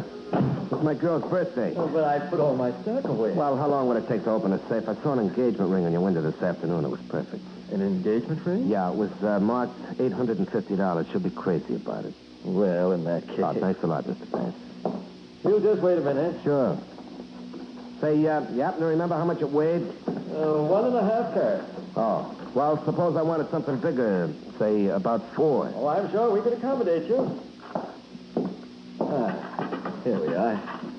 Now, if you just look over this tray... Sure, but why don't I do it home? What? All right, Vance, just keep your hands on the showcase. There's a heist. But just really... keep them where they are. You're making a grave mistake, young man. Now, if you listen to me... What was that? I don't know. Well, aren't you the cute one, so you stepped on me alone. Couldn't leave well enough alone, huh?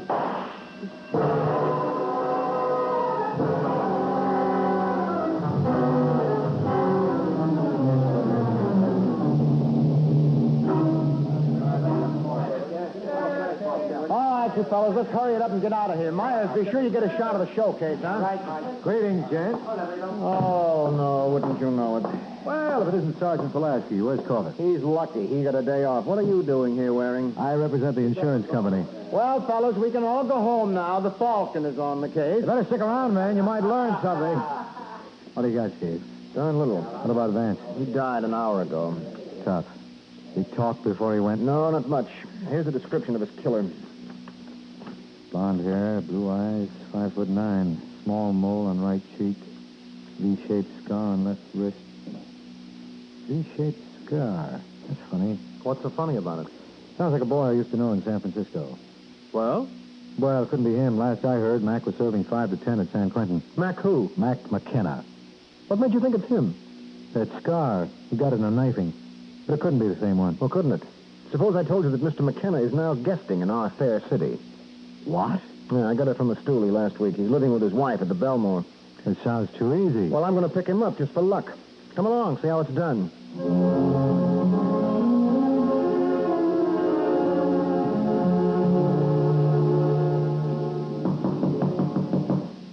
You, Paul? Yeah. All right, wait a minute. Hello, Mac. Hey, remember me? No, I can't say as I do. Name is Waring. We met on the coast some years back. So? So, now that we got me identified, I'd like you to meet Sergeant Steve Pulaski. Looks like you were right, Steve. Looks like. What are you babbling about? Well, Steve got a rumble you were in town, and I thought it impossible. Last I heard, you were still in San Francisco. I didn't like the climate. I don't think you'll like New York's any better, particularly around 84th Street. Come again? Well, a jewelry shop up there was heisted last night, and the proprietor was killed. Oh? Well, I don't know anything about it. Now, how do you account for the fact that Steve found your fingerprints on the showcase? You're crazy. I wore it. Gloves? Ah, you're nuts. Wait, I'll prove it to you. Watch him, Sergeant. Hold it, boy. I just wanted to get my coat. Don't strain yourself. You got it, Mike. You betcha. Well, what do we got here? What is it? A 38? Yeah. And it's been fired recently. All right, Sergeant. Since Mac is so fond of jewelry, let him try your bracelets with size.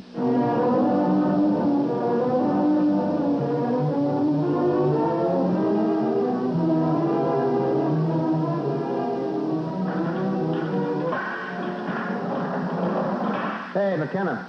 What do you want? You got company. Mac. Oh, hiya, Laura. You can have 10 minutes. Let me look at you. How are you, honey? I changed much? I'm going to get you out. Oh, really? Got a file in your bag? I'll work it somehow. I'll get the best lawyer. I'll save you money, baby. But, honey, Look, Laura. I never kidded you for a minute. I'm a gone Gosley. No. Now, we got to face the facts. They got me dead to rights. They got my gun. Someone ran. No. It was Paul. It was nothing of the kind. It was a fluke. Remember Mike Waring? The private detective they call the Falcon. Yeah, he represents the insurance company. He got lucky. He saw the description Vance gave and thought of me. It couldn't happen that way. No, but it did. I don't believe it. I got a feeling Paul... Forget it. Paul had nothing to do with it. It was Mike Waring. Well, I'll pay him back for this. I'll get him for you, Mac.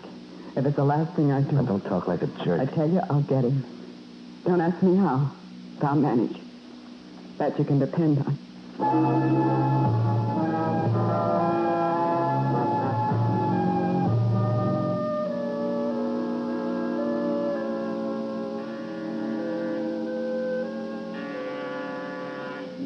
You're wasting your time, mister. Huh? Mr. Waring ain't in. Oh, that's a nice how do you do. I was supposed to meet him here. Are you Sergeant Pulaski? Yeah. Oh. Well, he told me to give you this note. Oh, thanks. Dear Steve, sorry I had to rush off, but the insurance company wanted to see me on the Vance heist. Eddie, the elevator boy, will let you in. There's a bottle in my desk. Help yourself. Are you Eddie? That's right.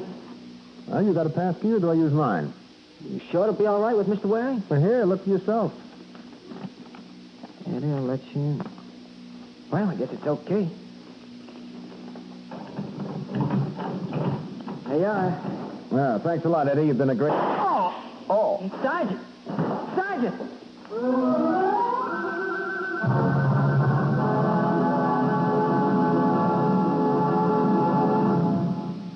just a moment, we'll return to the adventures of the Falcon. And now, back to the adventures of the Falcon.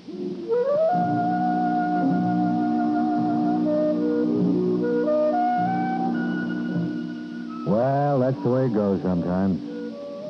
And 3 hours after Sergeant Steve Pulaski was killed after entering my apartment, the cops were still busy on the scene. Maybe I was being selfish, but I didn't care if they stayed there for years. All right, Doc. You can move the body any time you want. You mind if I take a peek first, Sergeant? Well, he ain't going to tell you anything, Mike. Well, whoever did it wasn't taking any chances. They were probably standing right by that closet. Yeah. And the minute the door opened, they fired. That's what your elevator boy said. Did Eddie get a peek at the killer? Well, I haven't talked to him yet. Well, what are we waiting for? Eddie! You want me, Mr. Waring? Yeah, come over here. I don't feel so good. I don't blame you. Oh, you should have seen it, Mr. Waring. It was awful. Every time I think of it. Don't. You better give him a drink. Here you are, Eddie. I don't want it. Come on. This is good for what ails you. Now, tell me exactly what happened. Oh, well, I just opened the door for him. He walked in, and there was a shot. Go on. That's all I remember. Did you see anyone in here? No, I just ran down the hall and got Dr. Wilbur. All I could think of was getting help. Please, Mr. Waring, can I go now? All right. I'll be downstairs if you want me. He was a great help. He did the best he could. I can't tell you how sorry I am about this, Corbett. If I'd been here... Well, you would have gotten it instead. Yeah. Who do you know that loves you this much? Offhand, I can't think of a soul. Now, come on, Mike. Use your head. You must have annoyed someone recently. The only one who comes to mind is Mac McKenna. McKenna? I was representing the insurance company in that Vance jewelry shop stick-up, and when Steve described the killer, I thought of McKenna as a suspect. You think Mac? How? By mental telepathy? You got him tucked away safe and sound. Oh, yeah. That's right. Oh, by the way, here's all the stuff we found on the party. Some collection. A billfold with $8, a badge, a service revolver, and a pair of bracelets. Ain't much. Well, I wish some of those newspaper boys who keep yapping about crooked cops could see this. What does Steve want to see you about? Darn if I know. He called me from headquarters this morning and set up the date. Any idea what it was? No, he didn't want to discuss it on the phone. I got a hunch it was personal. That reminds me. Somebody's got to break the news to Mrs. Pulaski. You mean Steve was married? Yeah, just a month ago. Well, who's going to tell her? You? Oh, now listen, Corbett. Come on, Mike. It's the least you can do. After all, that bullet was intended for you. Okay, Sergeant. But I'd rather stop that slug than do this. I got a feeling this will be just as bad.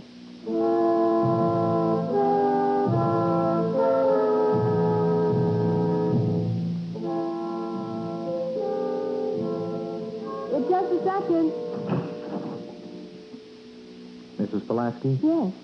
My name is Mike Waring. Oh, of course. Yes, Steve Open speaks of you. Won't you come in? Thank you. Steve isn't home right now, but I expect him any minute. I suppose I should apologize for the looks of this place. Oh, no. Guess I'm not much of a housewife, but I'll learn. Well, sure you will. Oh, look at me acting away like crazy. Let me take your coat, Oh, please don't bother. I can't stay long. Oh, aren't you going to wait for Steve? Well, He'd be awful disappointed if he missed you. look, Mrs. Pulaski, there's something I got to tell you. Oh, what? Now, you've got to understand, Steve was a cop, and in his business... What do you mean Steve was a cop? You better sit down. What happened to him? Now, look, Mrs. Pulaski. He's been hurt. Well, Is that it? yes, Where is he? I got to see him. you can't. What do you mean I can't? I'm his wife. I know, but you see... What are you trying to tell me? He's dead. No. No, I don't believe it. I'm sorry. It can't be. It was my fault indirectly. You see, the killer was trying to get me. I'm scared. Now, Mrs. Pulaski, you've got to be brave. Steve would want you to be. I never wanted to be a cop. If he'd listened to He me... couldn't have been anything else. He was cut out for the job, and he liked it. Please. Leave me alone. Look, can I get you anything? No. If it makes you feel any better, I promise you I'm going to get the responsible party. Well, that brings Steve back. I just want you to know. I know. Perhaps it's dead. And that's enough for me. You go away. Leave me alone.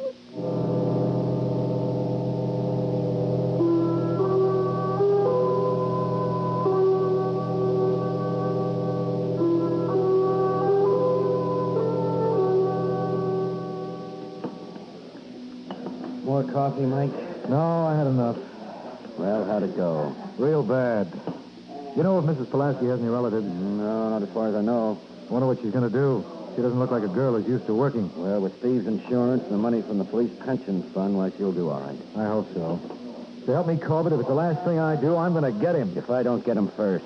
Wait a minute. Why are we saying him? Huh? Well, we keep referring to the killer as a him. Couldn't it be a woman? Well, you ought to know. The her or him was after you. Can you think of any dame you loused up recently? What about McKenna's wife? Huh? As I recall, she was very devoted to Mac. So she might feel I was responsible for putting him away, and this could be her way of balancing the book. Oh, you're nuts. Well, there's one way to find out. I'm going up to see her. I'll let you know how I manage.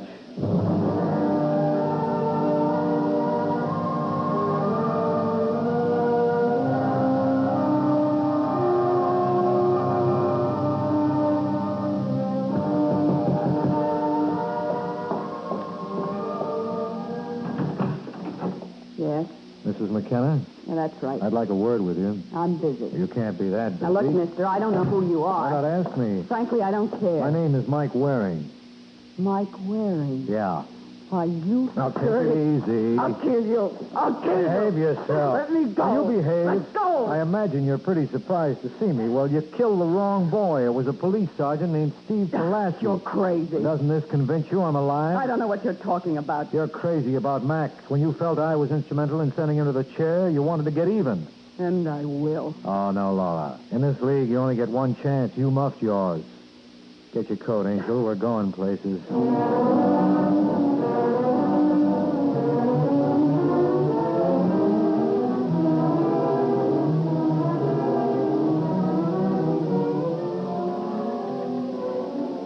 What have you got to say for yourself, Laura? Nothing. And you admit you killed Sergeant Pulaski? I admit nothing of the kind. You tried to gun me, and when Steve walked in, you didn't ask for credentials. You just blazed away. I'm not doing any more talking. You'll change your mind. Would you like to see your husband? Huh? I asked if you'd like to see Mac. Could I? If you cooperate. All right. I'll tell you anything you want to know. You were going to kill Waring. That's right.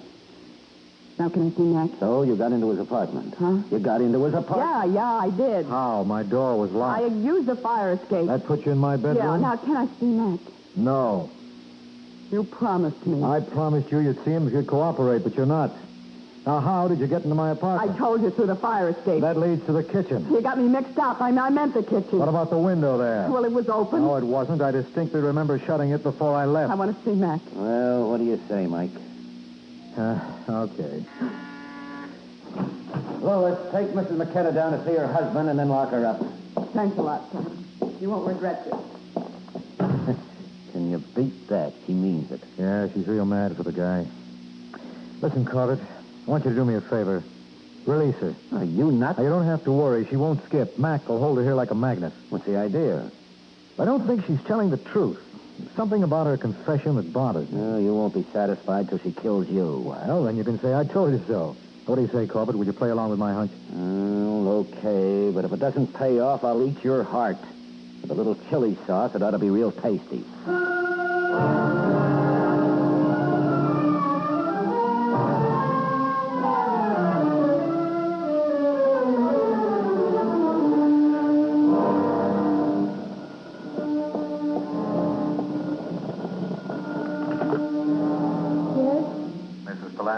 Yes? This is Mike Waring. How do you feel? How do you think I feel? I'm sorry.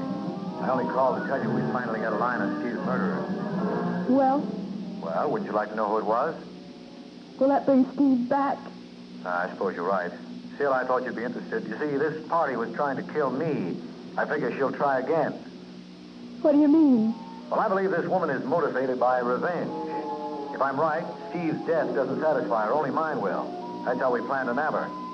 What do you think? It doesn't matter what I think. All I know is that Steve is gone. Now let me alone.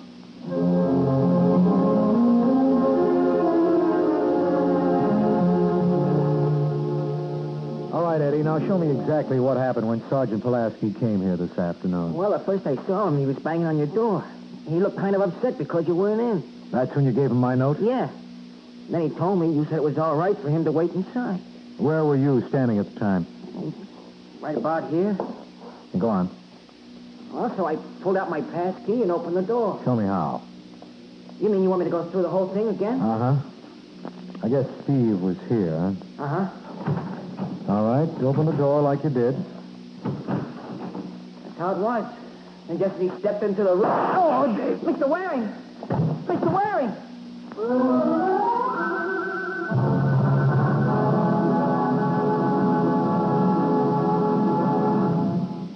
In just a moment, we'll return to the adventures of the Falcon. And now, back to the adventures of the Falcon.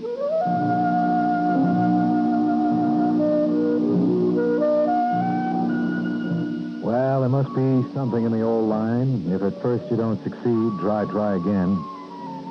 And when Eddie and I tried to reenact the murder of Steve Pulaski, the show went over with a bang. All right, Mike. Now take a swig of this. What happened? You tell me. You were here. Yeah, I guess... Hey, that shoulder's going to be stiff for a week. Let me... Now, you just stay there till the doc comes. I'm all right. Who was it? You asked me. Well, didn't Eddie... Eddie did exactly what he did the first time. He ran off to get help. And he didn't see who fired the shot? No. I guess it's true about people repeating their mistakes. So I got myself plugged for nothing. Well, it's your own fault. I told you Mrs. McKenna was our baby. Looks like you were right. Well, I'm going to put out a call for her. Wait a minute. I just thought of something. What's the matter? You want to give her another chance? I tell you, I got it all figured out. I know how we can nail the killer for sure. How? I'm going to need a little help, Sergeant. Where's my coat? Now, don't be silly. You're in no condition to travel. I'll survive, which is a lot more than I can say for Steve's killer. Now, get my coat.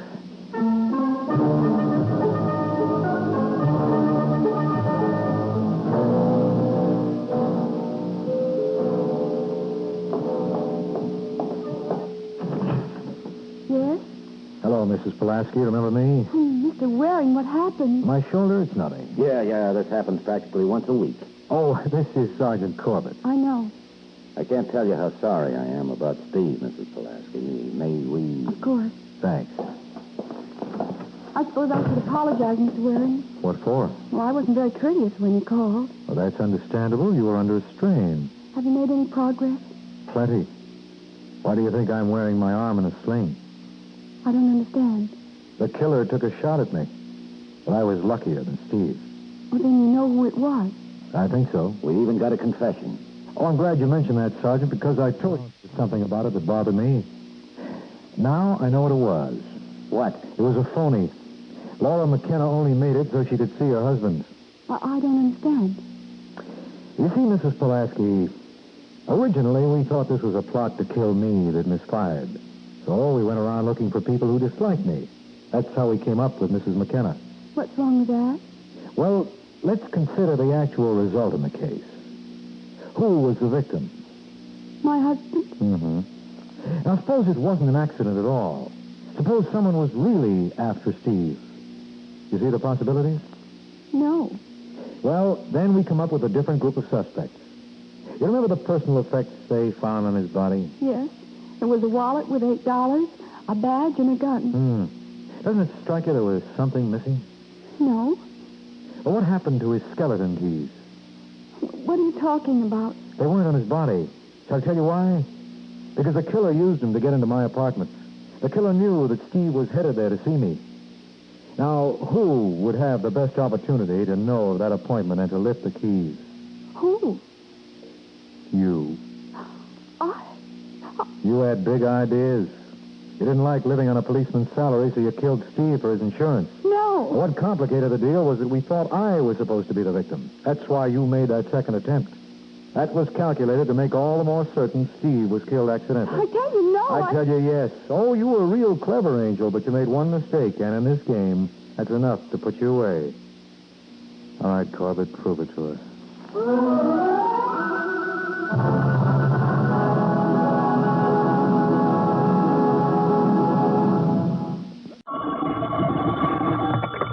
Hello? Yes, this is the Falcon speaking. Oh, Carol. You'll have to give me a rain check, Angel. I'm all tied up. Yeah, some gal I know just dreamed up a murder that's as pretty as a picture. And she wants me to supply the frame.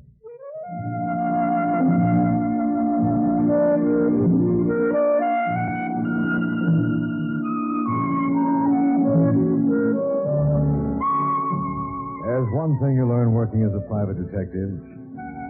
All the money in the world can't buy poverty. As a case in point, I give you Adolf Rausch. Mr. Rausch and his son Willie run a chain of famous eating places in New York. And the Rausches were doing real well until the morning of July 12th, when a lean-looking gentleman in a blue serge suit opened the door to their private office. Something I can do for you? Careful, sis. You're leaving yourself wide open. Mr. Adolph Rausch in? No, he's gone for the day. You know where I can locate him? No, I'm afraid not. Well, who's here? Mr. William Rausch. He's Adolph's son, isn't he? That's right. Isn't he an officer of the corporation? He's vice president. And I want to meet Willie, too. Who shall I say is calling? Peter Mason. What is it, Sheila? There's a Mr. Mason to see you, Mr. Rausch. Mason? Where's he from? Tell him Washington. I'm with the Treasury Department. Oh, Mr. Rausch. Never mind, Sheila. I heard him. Is my father in? No. Well, tell Mr. Mason I'll see him in a few minutes. Yes, sir. Will you have a seat, sir? I don't mind if I do. But suppose we make it in little Willie's office. Oh, you can't go in there. Mr. Rausch isn't ready for you. That's just the way I like it. Is this it? No, you can't. Hello, Willie. I said I'd see you in a few minutes, Mr. Mason. Are you kidding? In a few minutes, you'd have been out of the building and on your way to the North Pole. Are you crazy? No, but you and your old man must be if you thought you'd get away with the swindle. What are you talking about? Evasion of income taxes. Not nice to defraud Uncle Sam, Willie. How old are you? 28. Well, that's not so bad. I bet you'll be out before you're 40. But your father is another... Hold it, Willie. What do you think you're doing? I'm getting out of here, and you're not going to stop Mr. me. Rausch? He's giving you good advice, pal. Put away that gun. Get out of my way, Mason. Don't be a sucker, Willie. I'm staying right here, and if you don't drop that cannon, you're going to be hurt. Let go. Let go. I'll kill you. All right, sonny boy, drop it. I said let go. Rausch. Rausch. He's dead. Yeah. Where's the phone, honey? I got to call my office.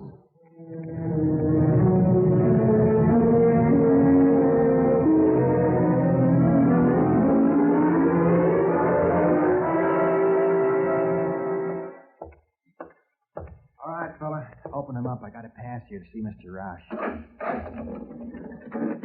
Hello, Elliot. Hiya, boss. It's very nice to see you. Though I'm sorry I can't offer you a seat. I got good news for you, Mr. Rausch. Yes? Yeah. They're going to allow you bail. You'll be out in 24 hours. Just in time to attend my son's funeral. I don't have to tell you how sorry I am. As far as that fellow Mason from the Treasury Department is concerned... Oh, I'm not blaming Mr. Mason, Elliot. Willie was very stupid to do what he did. What I'm interested in now are the people who placed him in that position. What have you learned? Well, like you suspected, the Treasury Department got its lead through a tip-off. Someone who informed for the reward. Have you any idea who this informer might be? Not yet, but I'm working on it. You do that, Elliot. Our unknown friend deserves much more than a monetary reward. I'm going to see he collects everything he has coming to him.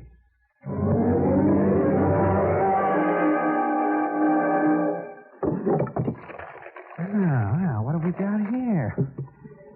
Looks like Mrs. Elliott's boy hit the jackpot.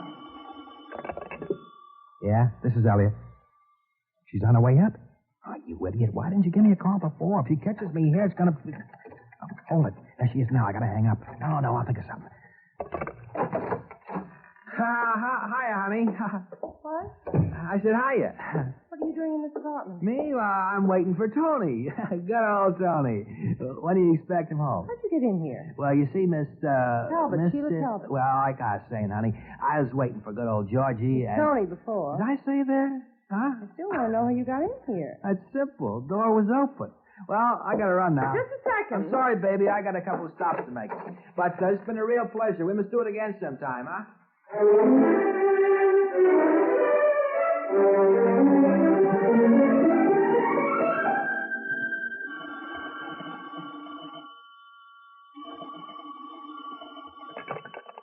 Hello? Hello. Is that you, Mr. Roush? Yes, Elliot. We're making progress. The actual tip-off to the Treasury boys was made by a babe named Sheila Talbot. You're lying. You wouldn't say so if you saw what I did in her apartment. But Sheila's been my secretary for almost 5 years. I don't care if it's a million. She was the informer. Who put her up to it? Huh? I refuse to believe Sheila conceived this idea by herself. Where's her motive? Well, isn't the reward dough enough? And not for a girl like Sheila. I know her too well. She's the type who requires other inspiration. You mean a man? That's exactly what I mean. Let me know just as soon as you locate him.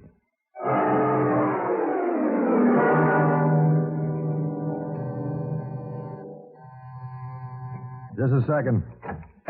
Sheila. Marty, I'm so glad I found you home. Oh, cut it out, Sheila. It's too hot. Don't talk to me that way, darling. I couldn't stand it now. What do you mean now?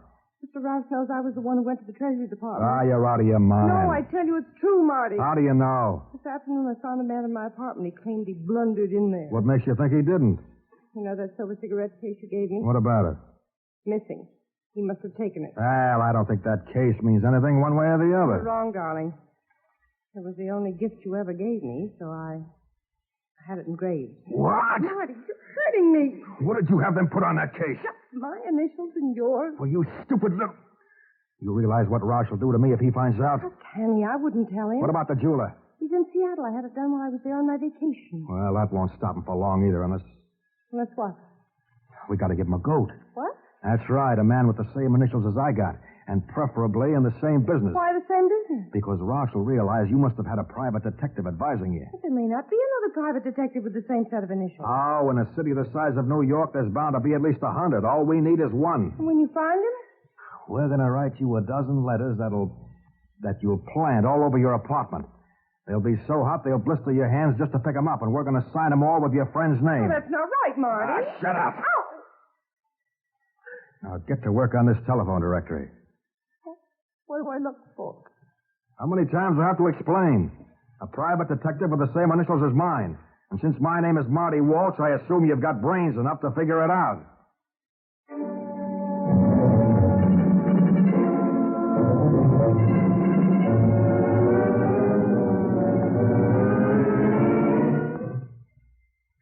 We'll return to the adventures of the Falcon in just a moment.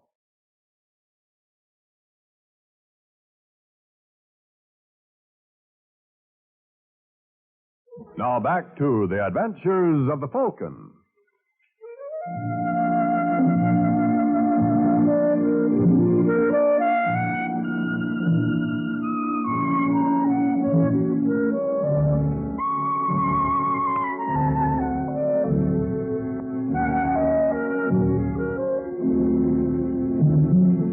And that's where Mrs. Waring's boy Michael blundered into the act. For 3 hours after Marty Walsh and Sheila Talbot finished their research, I entertained a visitor. He was a good-looking gent in his 50s, and he obviously didn't believe in beating around the bush. My name is Roush, Mr. Waring, Adolph Roush. Come in. I take it you have heard of me. I believe I have you to thank for all my difficulties. What? I mean you and Sheila Talbot. Tell me, Mr. Waring, how were you planning to divide the money? What are you talking about? What is it you informers customarily receive? 50% of the penalty? Look, Roush, I've got work to do. That reminds me. So have I. What's the idea of the gun? You mean Sheila hasn't warned you? And who's this Sheila you keep babbling about? You never heard the name, I suppose. No. You recognize this cigarette case? Should I? It has your initials on it. And how do you explain these letters we found in her apartment? If you will notice the name at the bottom. Mike, where... I didn't write this. But it is your name. Yes, but anybody could type it. And your address. Yes. Then that's good enough for me. What do you want, Roush? Just your life. Are you kidding? Hardly. So if you have any final request? Yes, I'd like to go on living for a while. That is the one favor I'm unable to grant. Oh, then it looks like I'll have to help myself. Look out, you fool! Now, come on, drop it. Let go before I kill you. Oh. I warned you, sir. Yes, you did. Come on, Roush. Get up. Oh, you deceived me, sir. I thought I had shot you. Yeah, I'll probably win an Oscar for that performance. All right, Mr. Waring. Anytime you're ready. Huh? You had the gun. You think I'm going to kill you? I'm sure a man of your ability will be able to prove it was self-defense. Now, look, Roush, why don't you get smart? Don't you see I was the patsy in this setup? Whoever wrote a love letter to a woman and signed it with his full name? Just a moment. Oh, you got it now, huh? I'm not the man you want. Elliot swore to me Who's that... Elliot? The man who works for me. He found those letters in Sheila's apartment. He was meant to. You know, oddly enough, I'm beginning to believe you. Thanks. But if you are not the man, who is? That's what I intend to find out. I pay you $5,000. You haven't got enough money to hire me. But you just said... I know what I said, but I'm working for myself. Living has become a habit of mine, and I'd like to find the character who tried to break it for me. Now, beat it.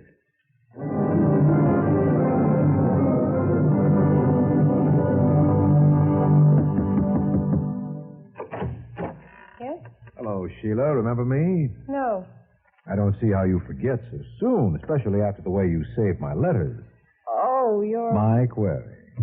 Get out. Now, Angel, that's no way to talk to the man who was everything in your life. If you don't leave this apartment at once... You're what? Scream? Don't be a fool, Sheila. It'd take a lot more than that to discourage me. Who dreamed up this little stuff? I don't know what you're talking about. Look, Angel, I don't often slug a woman. You're not frightening me. No, you must be pretty used to it by this time. Why'd you pick on me for the fall guy? We didn't have... Any choice? I don't know what you're talking about. Well, there must be a reason. What have I got in common with your mysterious boyfriend? Wavy hair, gray eyes, or was it just a set of initials? What? Yeah, Roush told me about that cigarette case. Who gave it to you, Sheila? Okay, there's more than one way to skin a cat. Now, where's your classified phone book? Put that down. Don't be silly, Angel. I could pick one up any place. Now, suppose we look under private detective. What makes you think he's a private detective? 3 reasons. 1, I am. 2, a private detective could be very helpful in a setup like this. And number 3, the mere fact you asked the question. Now, where the W's. Here we are. Walker, George, Wang, Twyla, Wayne, Jack, Wayne, Dave. Who'd ever think I had so many competitors? I'm not going to find it there. No? Then how come there's a pencil mark next to Walsh and Lynch? They're friends of mine. And what might Mr. Walsh's first name be? Harry H. Well, much as I'd love to take your word for it, suppose I check for myself. Mr. Waring, wait. Don't worry, Sheila. I'll be back. I want to talk to you more about those letters.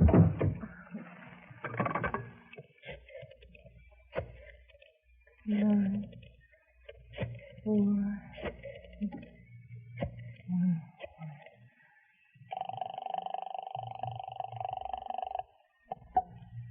Walsh and Lynch. Marty, this is Sheila. Didn't I tell you? Couldn't help myself, darling. Everything's gone wrong. Mike Waring was just here. What? I don't know how he talked Mr. Roush out of it, but he's on his way over to see you. Who gave him my name? He got it the same way you got his, only he worked backwards.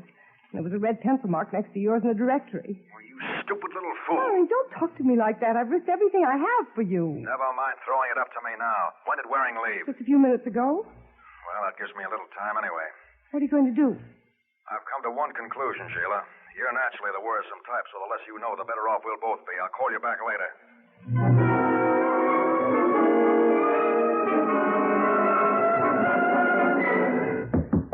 Who's there? Hey, Marty, open up. Okay, Lynch, wait a second. What's the idea of locking the door to the office? I had a reason. Listen, Lynch, I gotta make this fast. You know the Adolph Roush case? Don't tell me we've been asked to work for him. No. Well, we could do as well for him as somebody else. He's a dead duck. I read somewhere that the informer in the case will collect around 75 G's. It'll be closer to 100. How would you know? I haven't got time to explain, but I'm in a jam and I'm gonna need your help. Mike Waring's on his way over. No. Just because we're partners doesn't mean I have to cut myself in for 50% of your headaches. Well, evidently they didn't teach you English in school. You ought to know. We went to the same one. Well, how are you on sign language? Sorry, pal. I just want to make sure we understand each other. And this is the only kind of talk a guy like you understands.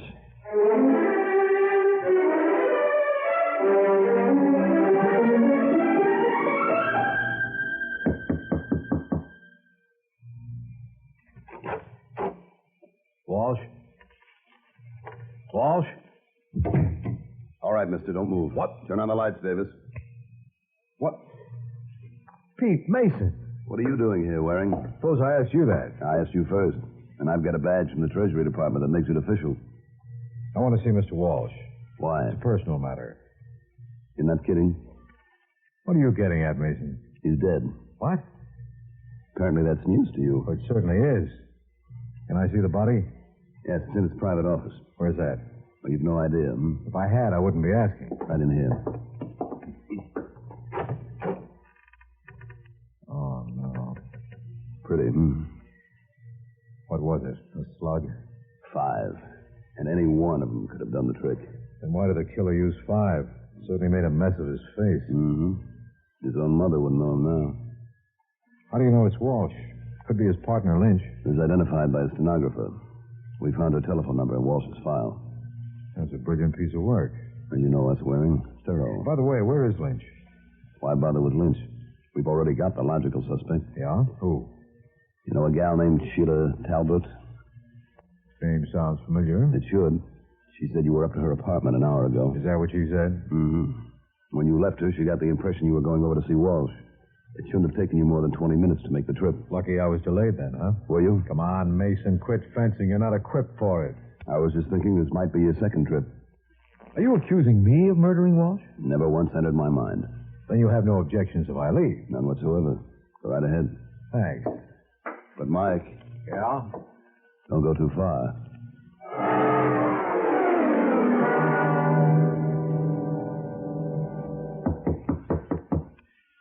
Just a second. Hello, Mr. Waring. What are you doing here, Roush? Well, it's a very long story. Well, I'm afraid I haven't got time for it. Then rearrange your schedule. You see, after I saw you, I had another talk with Sheila Talbot. I hope it was instructive. It was. There were a number of things that puzzled me, and she cleared them up very satisfactorily. She confessed that you two had hoodwinked me. What? Yes, she admitted to me you were the man after all. She's lying. I think not. Now, look, I proved to you before. Oh, I don't deny you're a very persuasive young man, Mr. Waring, but once bitten, twice shy. And you ought to know better than anyone else. Don't you see you're making a fool of yourself again? You've been had, Roush. Sheila gave you my name again to protect her boyfriend. But she was too late. I bet if we call her now... Put down that phone. I see we're right back where we started. Not quite, sir. This time, you're not going to talk me out of it. And this time, you're not going to grab my gun. That you can depend on.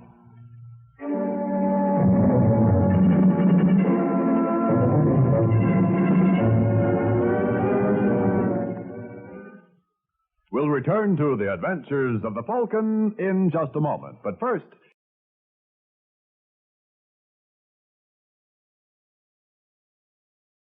Now back to the adventures of the Falcon.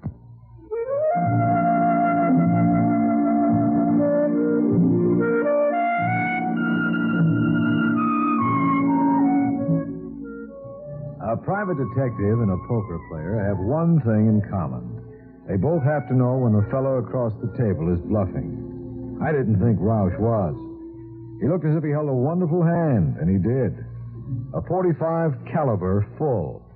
And I didn't see how I could possibly beat it. Have you anything else to say, Mr. Waring? No. Sit right where you are. But I think better when I'm on my feet. I'll make allowances for it. I tell you, Roush, you've got this all wrong. You deny being responsible for the death of my son. Yes, I'm not the guy... Sit down. There's someone at the door. I heard it, too. Just be quiet. Perhaps you'll go away. Ah, Waring, open up. I know you're in there. What do you say, Roush? Who is it? I have no idea. All right. Get rid of him. Okay. If you don't mind, we'll walk to the door together, just in case. Hey, open up. Take it easy. I'm coming. You Mike Waring? Come in, friend. Mr. Waring. That's right. You gentlemen haven't met, have you? Well, this is Mr. Adolph Roush. Roush. Well, maybe I ought to come back. Oh, I wouldn't think of it. Mr. Funny, I don't believe I caught your name. Lynch. George Lynch. Of the firm of Walsh and Lynch? Yes. Well, what's on your mind? Well... Oh, you can speak freely in front of me. Mr. Waring and I are old friends. Yeah, we're practically inseparable. Well, you know that matter you're working on now. My partner, Mr. Walsh, wants to settle it. Oh, he does? Yes. When did he send you to make that offer? A couple of hours ago, he told me to tell you he'll meet you halfway. You mean a 50-50 split? Yes. Well, I got news for you, Lynch. Get down, Roush! Roush! Roush, what happened? I shot him. You're not kidding, Sheila. I better call the doctor. Don't bother. They bleed to death. Let him. Killed the only man I ever loved. But I've paid him back. Not quite. You see, he's not dead, Sheila. You just creased his skull. I'll remedy that right now. Cut it out, you little... Let go of me. Are you going to behave? Ow! Now grab that gun, Lynch. I got it. Is this a family brawl, or can a stranger butt in? Oh, come in, Mason. You're just in time. Yes, so it appeared. Who killed him? Don't get your hopes up too high. He's not dead. There, he's coming to now. How do you feel, Roush? Yeah, In my apartment? Well, Uh-huh. I know I should have watched you more carefully. Oh, that wasn't my work. That was Sheila's. I'm only sorry I missed. You're wrong, Sheila. I didn't kill Walsh. Then who did? Figure it out for yourself, Mason. Who was the obvious suspect? Mr. Roush here. Then who do you suppose murdered him? Her? No. Roush. Do you realize what you're saying? Perfectly. But you've got one consolation, Roush. You'll never have to serve time for income tax evasion if they fry you for murder.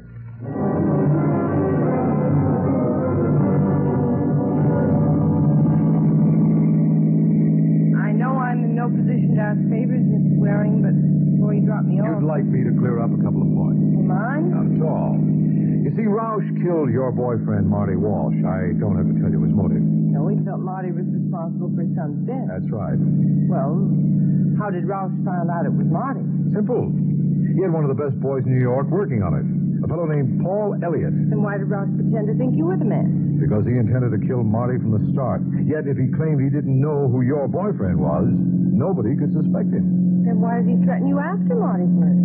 For the same reason. By accusing me again, that was supposed to make us even more certain he was still in the dark as to the identity of the real informer. Sounds like it would work. It almost did. But Mr. Roush made one mistake. He based his actions on the fact that you were working with me. Yet when I revived him after he was shot, he hastened to reassure us that he hadn't killed Marty Walsh. But didn't Lynch mention Marty's name? Not in that connection, and neither did you. So obviously Mr. Roush knew a lot more than he pretended to. And if he knew about Marty, he could only have one reason for staging that scene with me. He was the killer. Right. What are you going to do with me? Not a thing. It's no offense to be an informer. As a matter of fact, you're in for a very handsome reward. Might run as much as $100,000. But don't go so fast. Huh? I live right here, remember? Oh, yes. Well, any further questions? Yes. How would you like to come up for a while? No thanks. What's the matter? Well, as a private detective, I can understand a gal who informs. But as a man, I don't like women who kiss and tell. Good night, Angel.